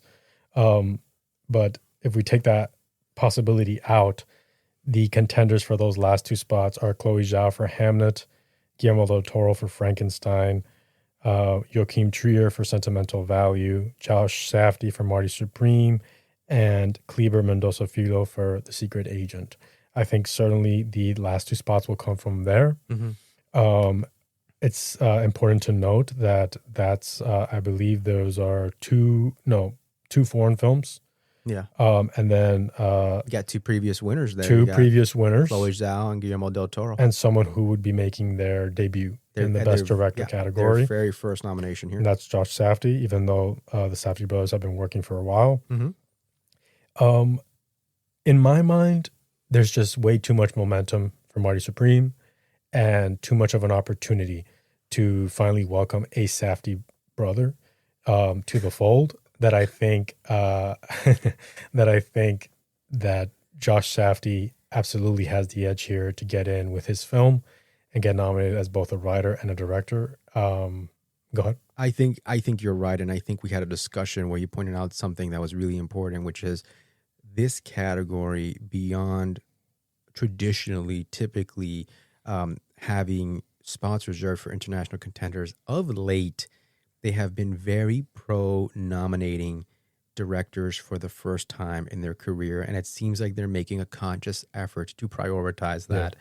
And that is a huge advantage for Josh. I think the other conversation we had is A24 has made so many great inroads with this branch. It's very difficult to think of a time that they get nominated for Best Picture and do not show up here in this category. And so this if a miss here for Josh would be pretty massive, and it's going to leave, I think, A24 really scratching their head as to how that happened. I mean, we're talking about Lenny Abrahamson being able to score a nomination here when Room scored a nod for Best Picture. And so I think that we're both in agreement that between the way the branch has been leaning lately with nominating directors for the first time, and again, the Safdies have been working for a while, and they had a huge breakout at Cannes in 2017 when Guillermo del Toro was winning this category for Shape of Water. So they're not new filmmakers by any stretch of the imagination. And between that and just the great track record that A24 has, Josh Safdie should be in here. 100%.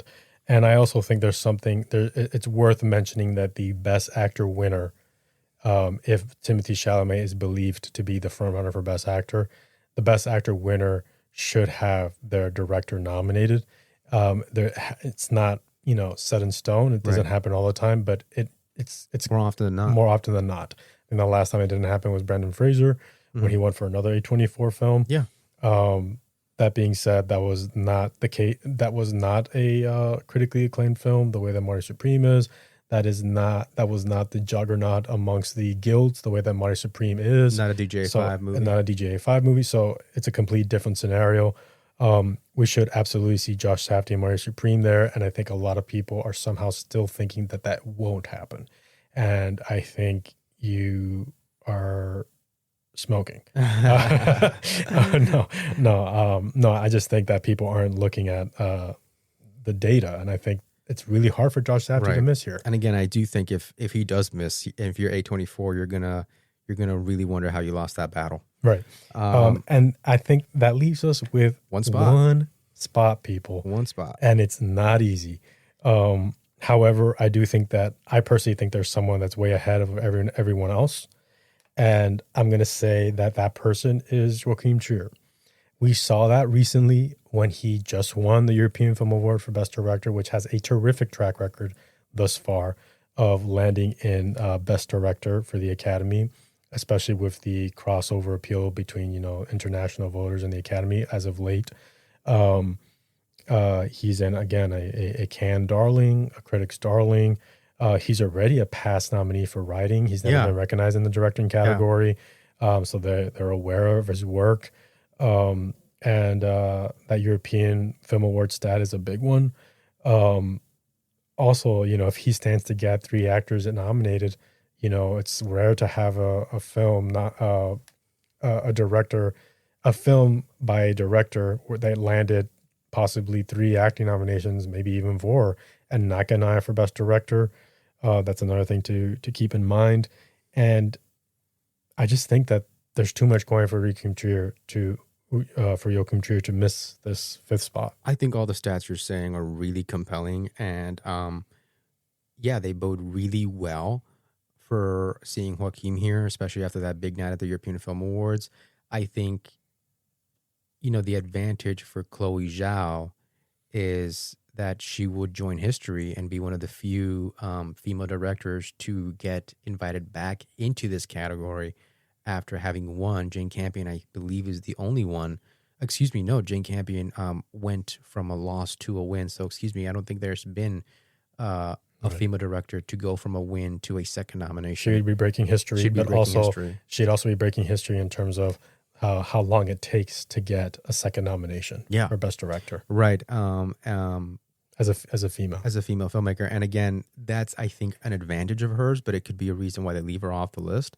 And if you look at someone like Guillermo del Toro, who I think, we believe has this such an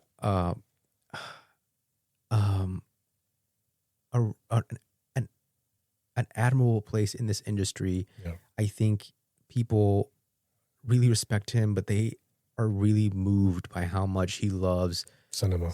And I've sort of told you before that I think that Guillermo is the heir to Martin Scorsese, in terms of, a teacher for all of us, whether you're in the industry or you're watching in a theater. His admiration and love for cinema is contagious and infectious. And he's just a wonderful teacher. And to think that he hasn't been in this category again, after having won this category for Shape of Water, I think that's the biggest thing going for him. And then we talk about Kleber. Kleber. Right? And incredible filmmaker. credible filmmaker, and as of right now, we're leaving him off the screenplay category. And some people could make the argument that Secret Agent may be a real dark horse to steal international film this year. Yeah. In which case, traditionally, when this category has opened its arms to a foreign film director, which is all the time, it has usually been the foreign film winner. Yeah. Right. That's and a really so good point. that's the tough part. Now, the thing about Joaquin, which is kind of interesting, is that, we're going to find out if maybe the branch and the Academy maybe box him into that category of writer, director, who's a little bit more of a writing presence. Like, it's tough for me to think of Joaquin being able to break in before someone like Noah Baumbach, for example. It just reminds me of this idea that sometimes directors look at a film and say, well, is it more written or more directed? And sometimes they may feel like it's more written.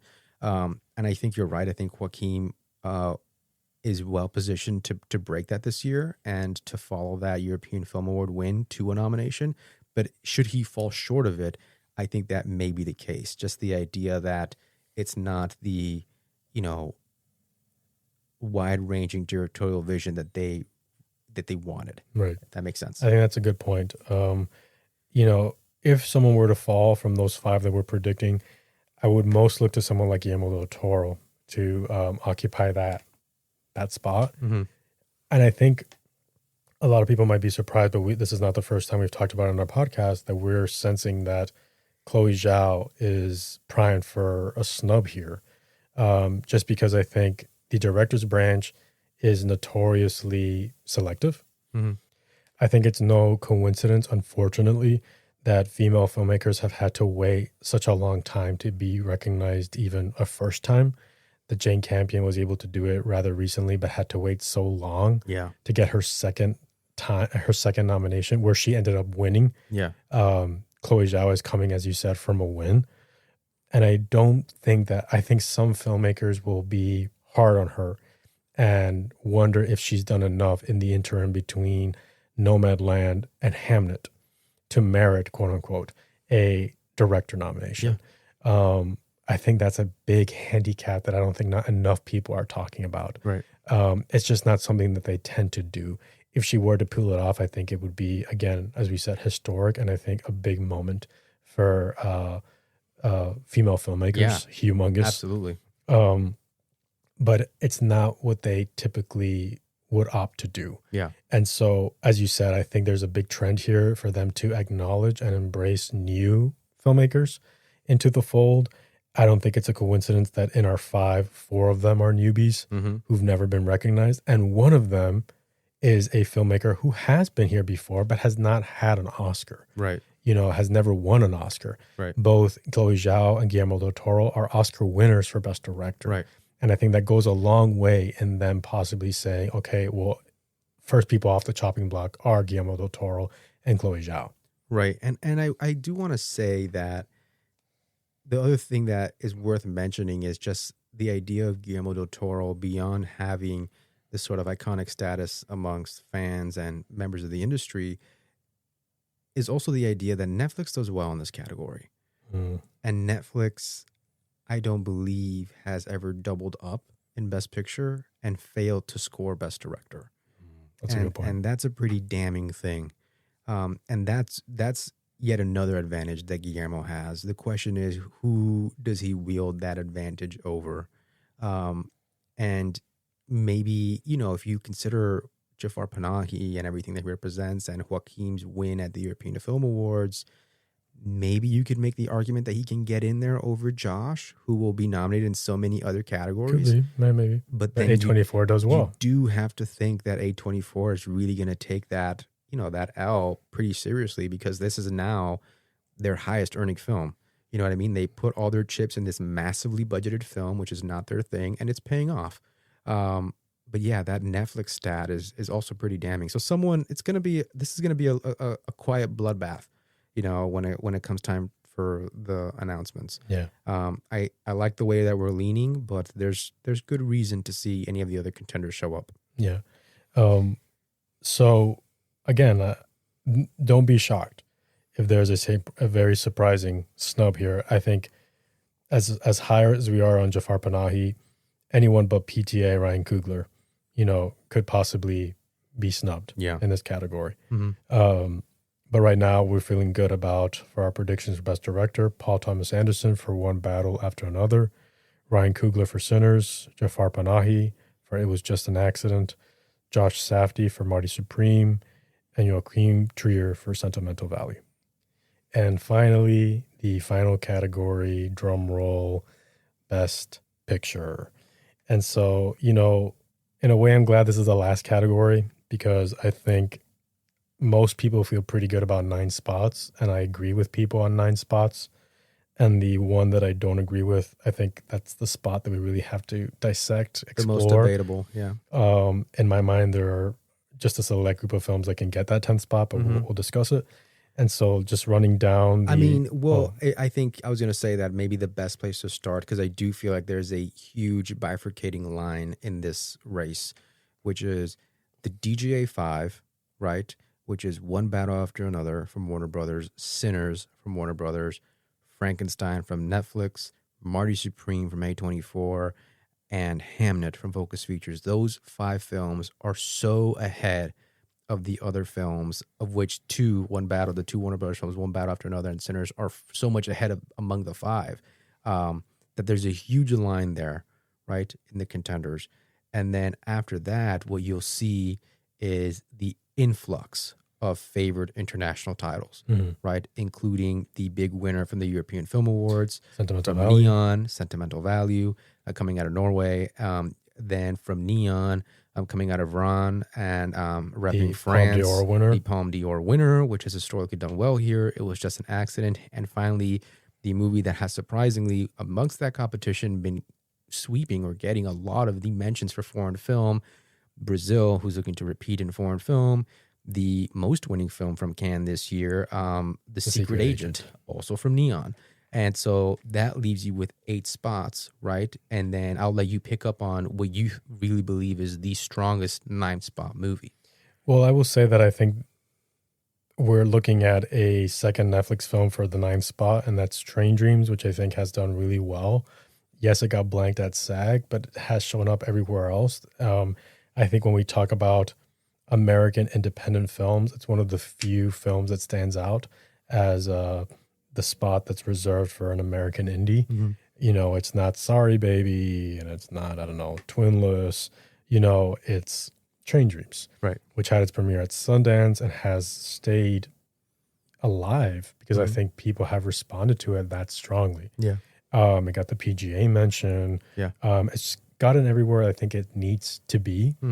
And considering, its competitors, the films that are below it, I think it's the clear front runner for that 9th spot is Train Dreams. And also, interestingly enough, the collaborators, the filmmakers behind Train Dreams are also the filmmakers behind Sing Sing. And interestingly enough, they were snubbed last year, despite getting 3 other Academy Award nominations, including Screenplay and Actor. Yeah. So in a way, this is a do-over. Yeah. And an ability to finally make the top category, Best Picture. Yeah. So in my mind, I don't know if you agree, but I think number 9 is definitely Train Dreams. I agree. I feel like that is the safest bet for a number 9 film, which to repeat what I've been saying, I think the number 9 film is a little bit ahead of whatever film comes out in 10th. Yes. And so this is the fun part because this is the debatable part, right? And so the PGA gave us a couple of films, including surprise mention for Weapons, right? A surprise mention for a film that's done really well at the Guilds and was a massive blockbuster this year. That's F1 from Plan B. And then you, as we've mentioned a bunch of times, you continue to see the strength of Bugonia from Focus Features, right? Yeah. And then beyond that, some of the early movies that people were pegging got blanked there, including Avatar and Wicked. So those are very much sidelined at this point. Well, we think they are, at least. Yeah, at least that's what we're assuming. Bugonia also doing really well at BAFTA, has European support from the European Film Awards. And I think a lot of people are leaning towards Bugonia, but we have some alternatives, right? Right. I think the favorite is Bugonia for that 10th spot. Personally, I think there are a couple of other films that might be a bit more tempting to voters. Well, I mean, you look at a film like No Other Choice, which again has been doing well here in the States and was a big favorite at Venice, even though it got blanked, and did well at the Golden Globes. Hasn't been able to really separate itself from the neon pack. In fact, it's fallen behind. Yeah, Probably. fallen behind. But interestingly enough, and I really want us to talk about this film, another neon film has been able to separate itself from the pack, and that's Surratt. Yeah. You know, premiering at Cannes, it won the jury prize. While we were at Cannes, it was all the talk. Talk of the town. We finally were able to see it a few weeks ago, and it's a mesmerizing, incredible cinematic experience. I know it has a lot of fans in the film community. There are a lot of people who are passionate about it, both, you know, American filmmakers and international filmmakers. I think we saw its strength, as we've said many times, in the shortlists. At the Oscars.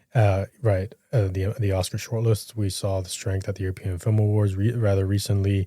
And so right now, if you consider Surratt to be a strong contender for categories like sound design, which again, a foreign film has never, I think, ever gotten nominated for sound design and not been a Best Picture nominee. More often than not. More often than not, at least.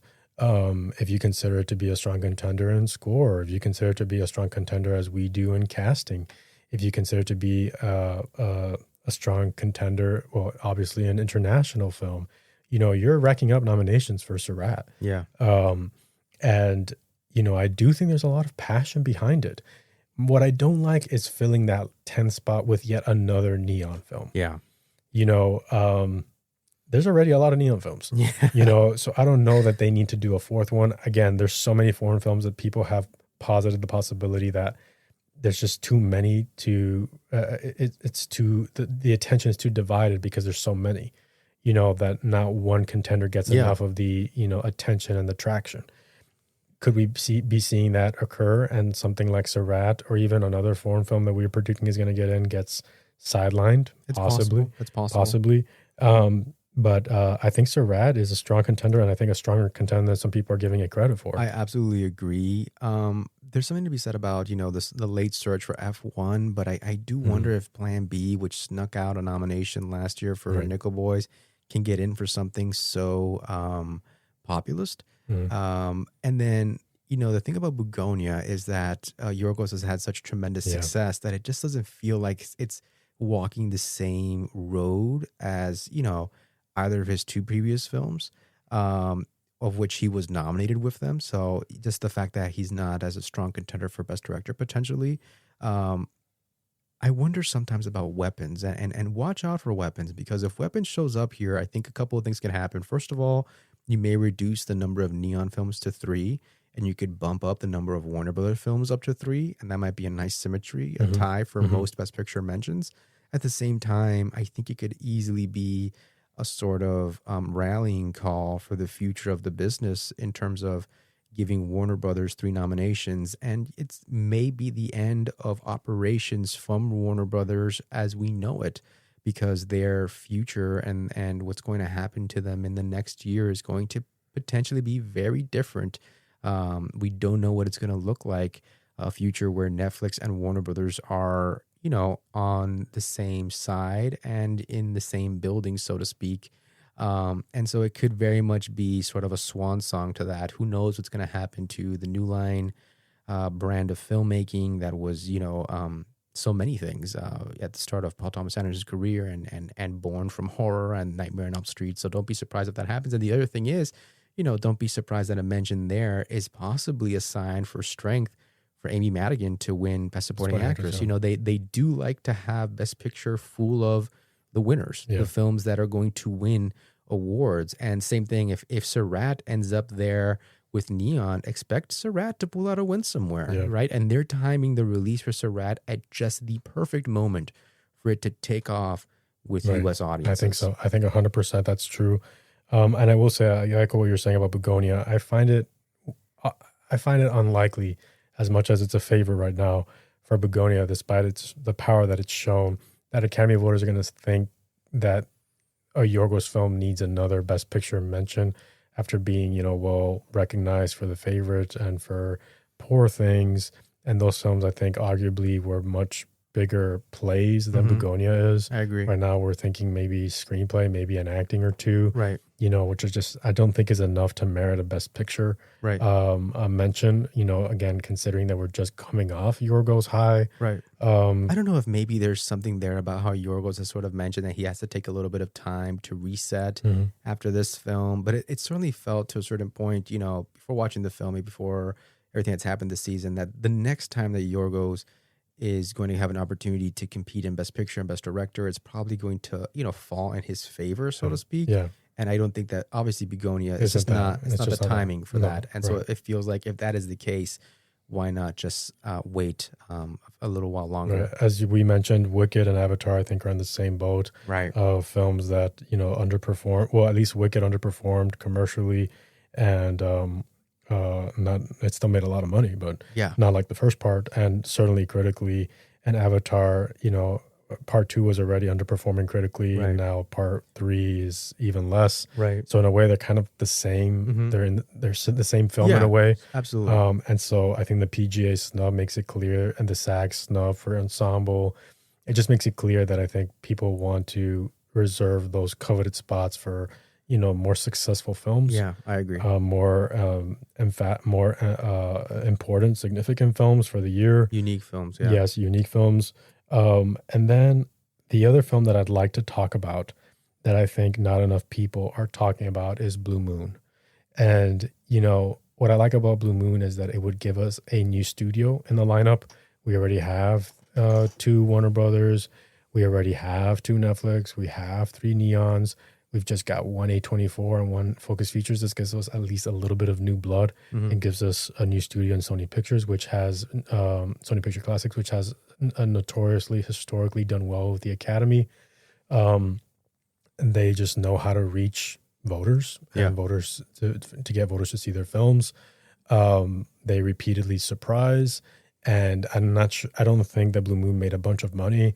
No. But however, it's about something that I think a lot of voters are going to respond to, that resonate with voters. I think the Ethan Hawke Best Actor nomination, and very possibly the biggest competition for Timothée Chalamet, makes it a bigger Best Picture play than some people are giving it, credit for.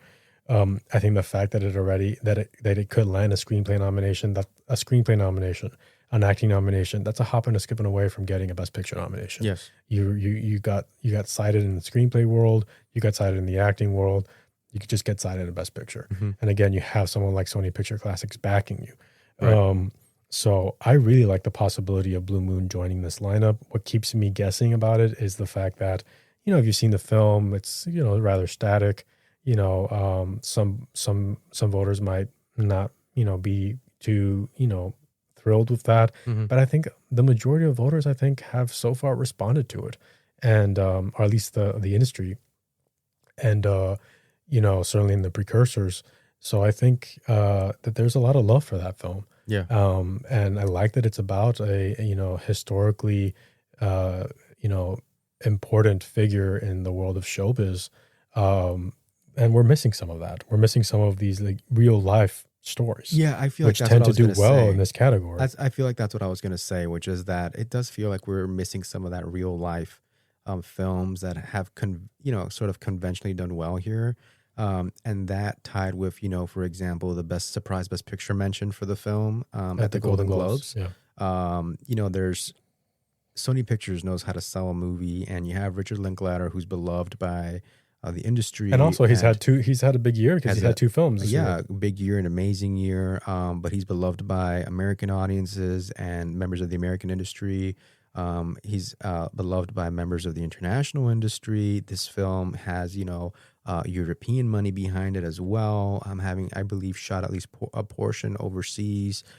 So I think all that may very well break in its favor. Sony Picture Classics, again, they know how to campaign.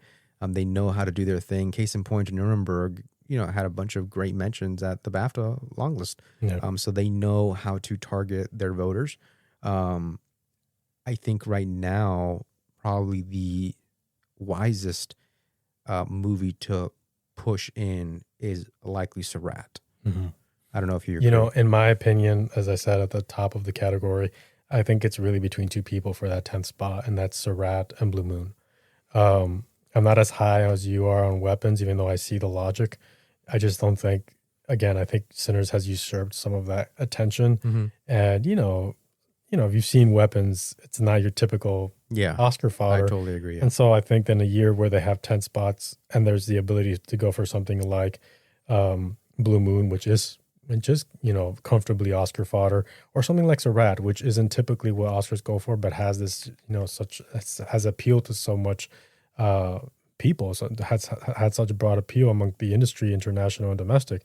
I don't know why they would opt to go for a safer choice like weapons. Yeah. And even something safer like F1. Yeah. So I think it's between those two films, and I think it's hard to pick between the two.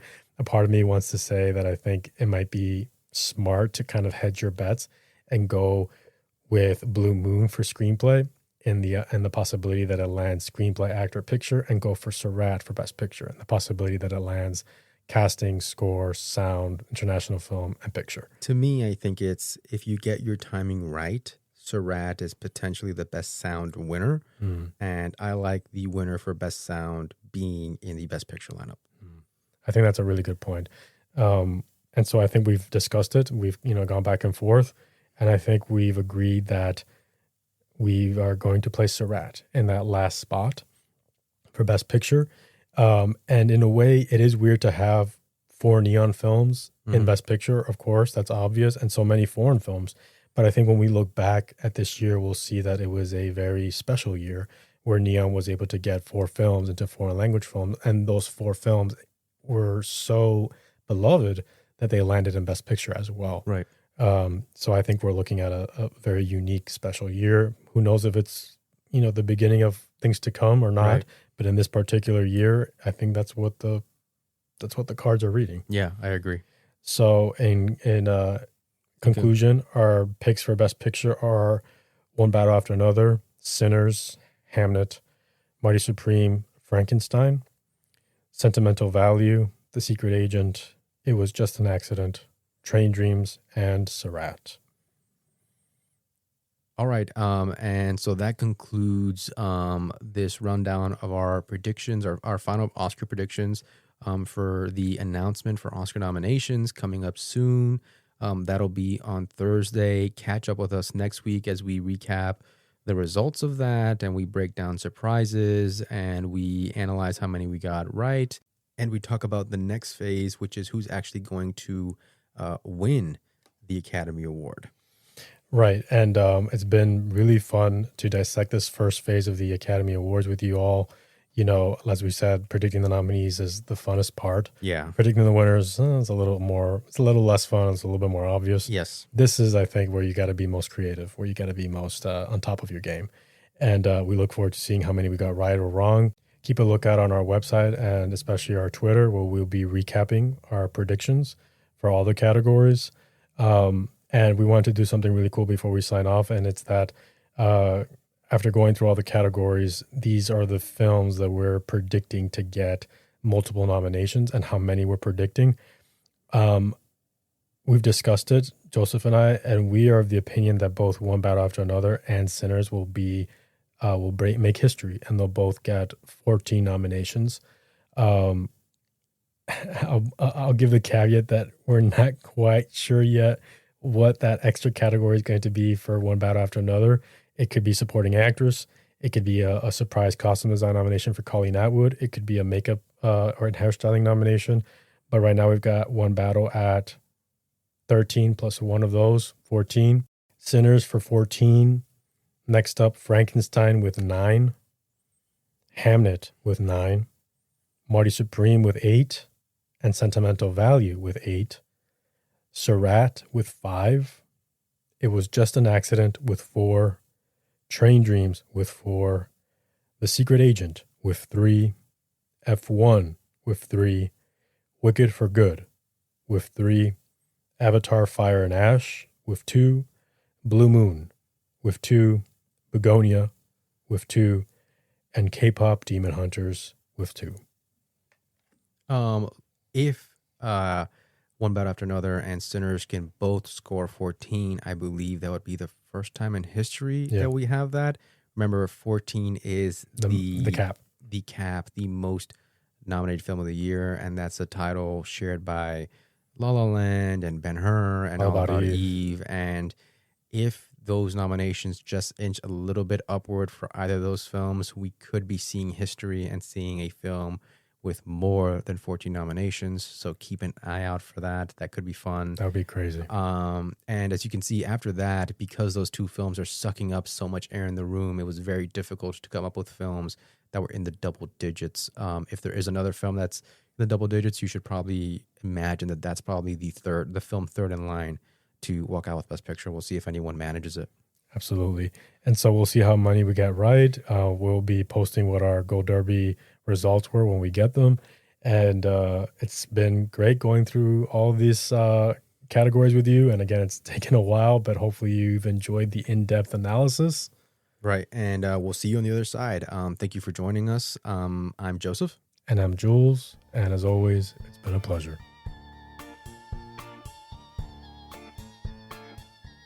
If you've been enjoying the Academy Anonymous podcast and want to support the work we're doing, there's a voluntary support link in the show notes. Totally optional. Just a way to help us keep the podcast going. Thank you for listening. The music on this episode, entitled Cool Cats, was graciously provided by Kevin MacLeod and Incompetech.com. Licensed under Creative Commons by Attribution 3.0. https://creativecommons.org/licenses/by/3.0. Disclaimer. The Academy Anonymous podcast is in no way affiliated or endorsed by the Academy of Motion Picture Arts and Sciences.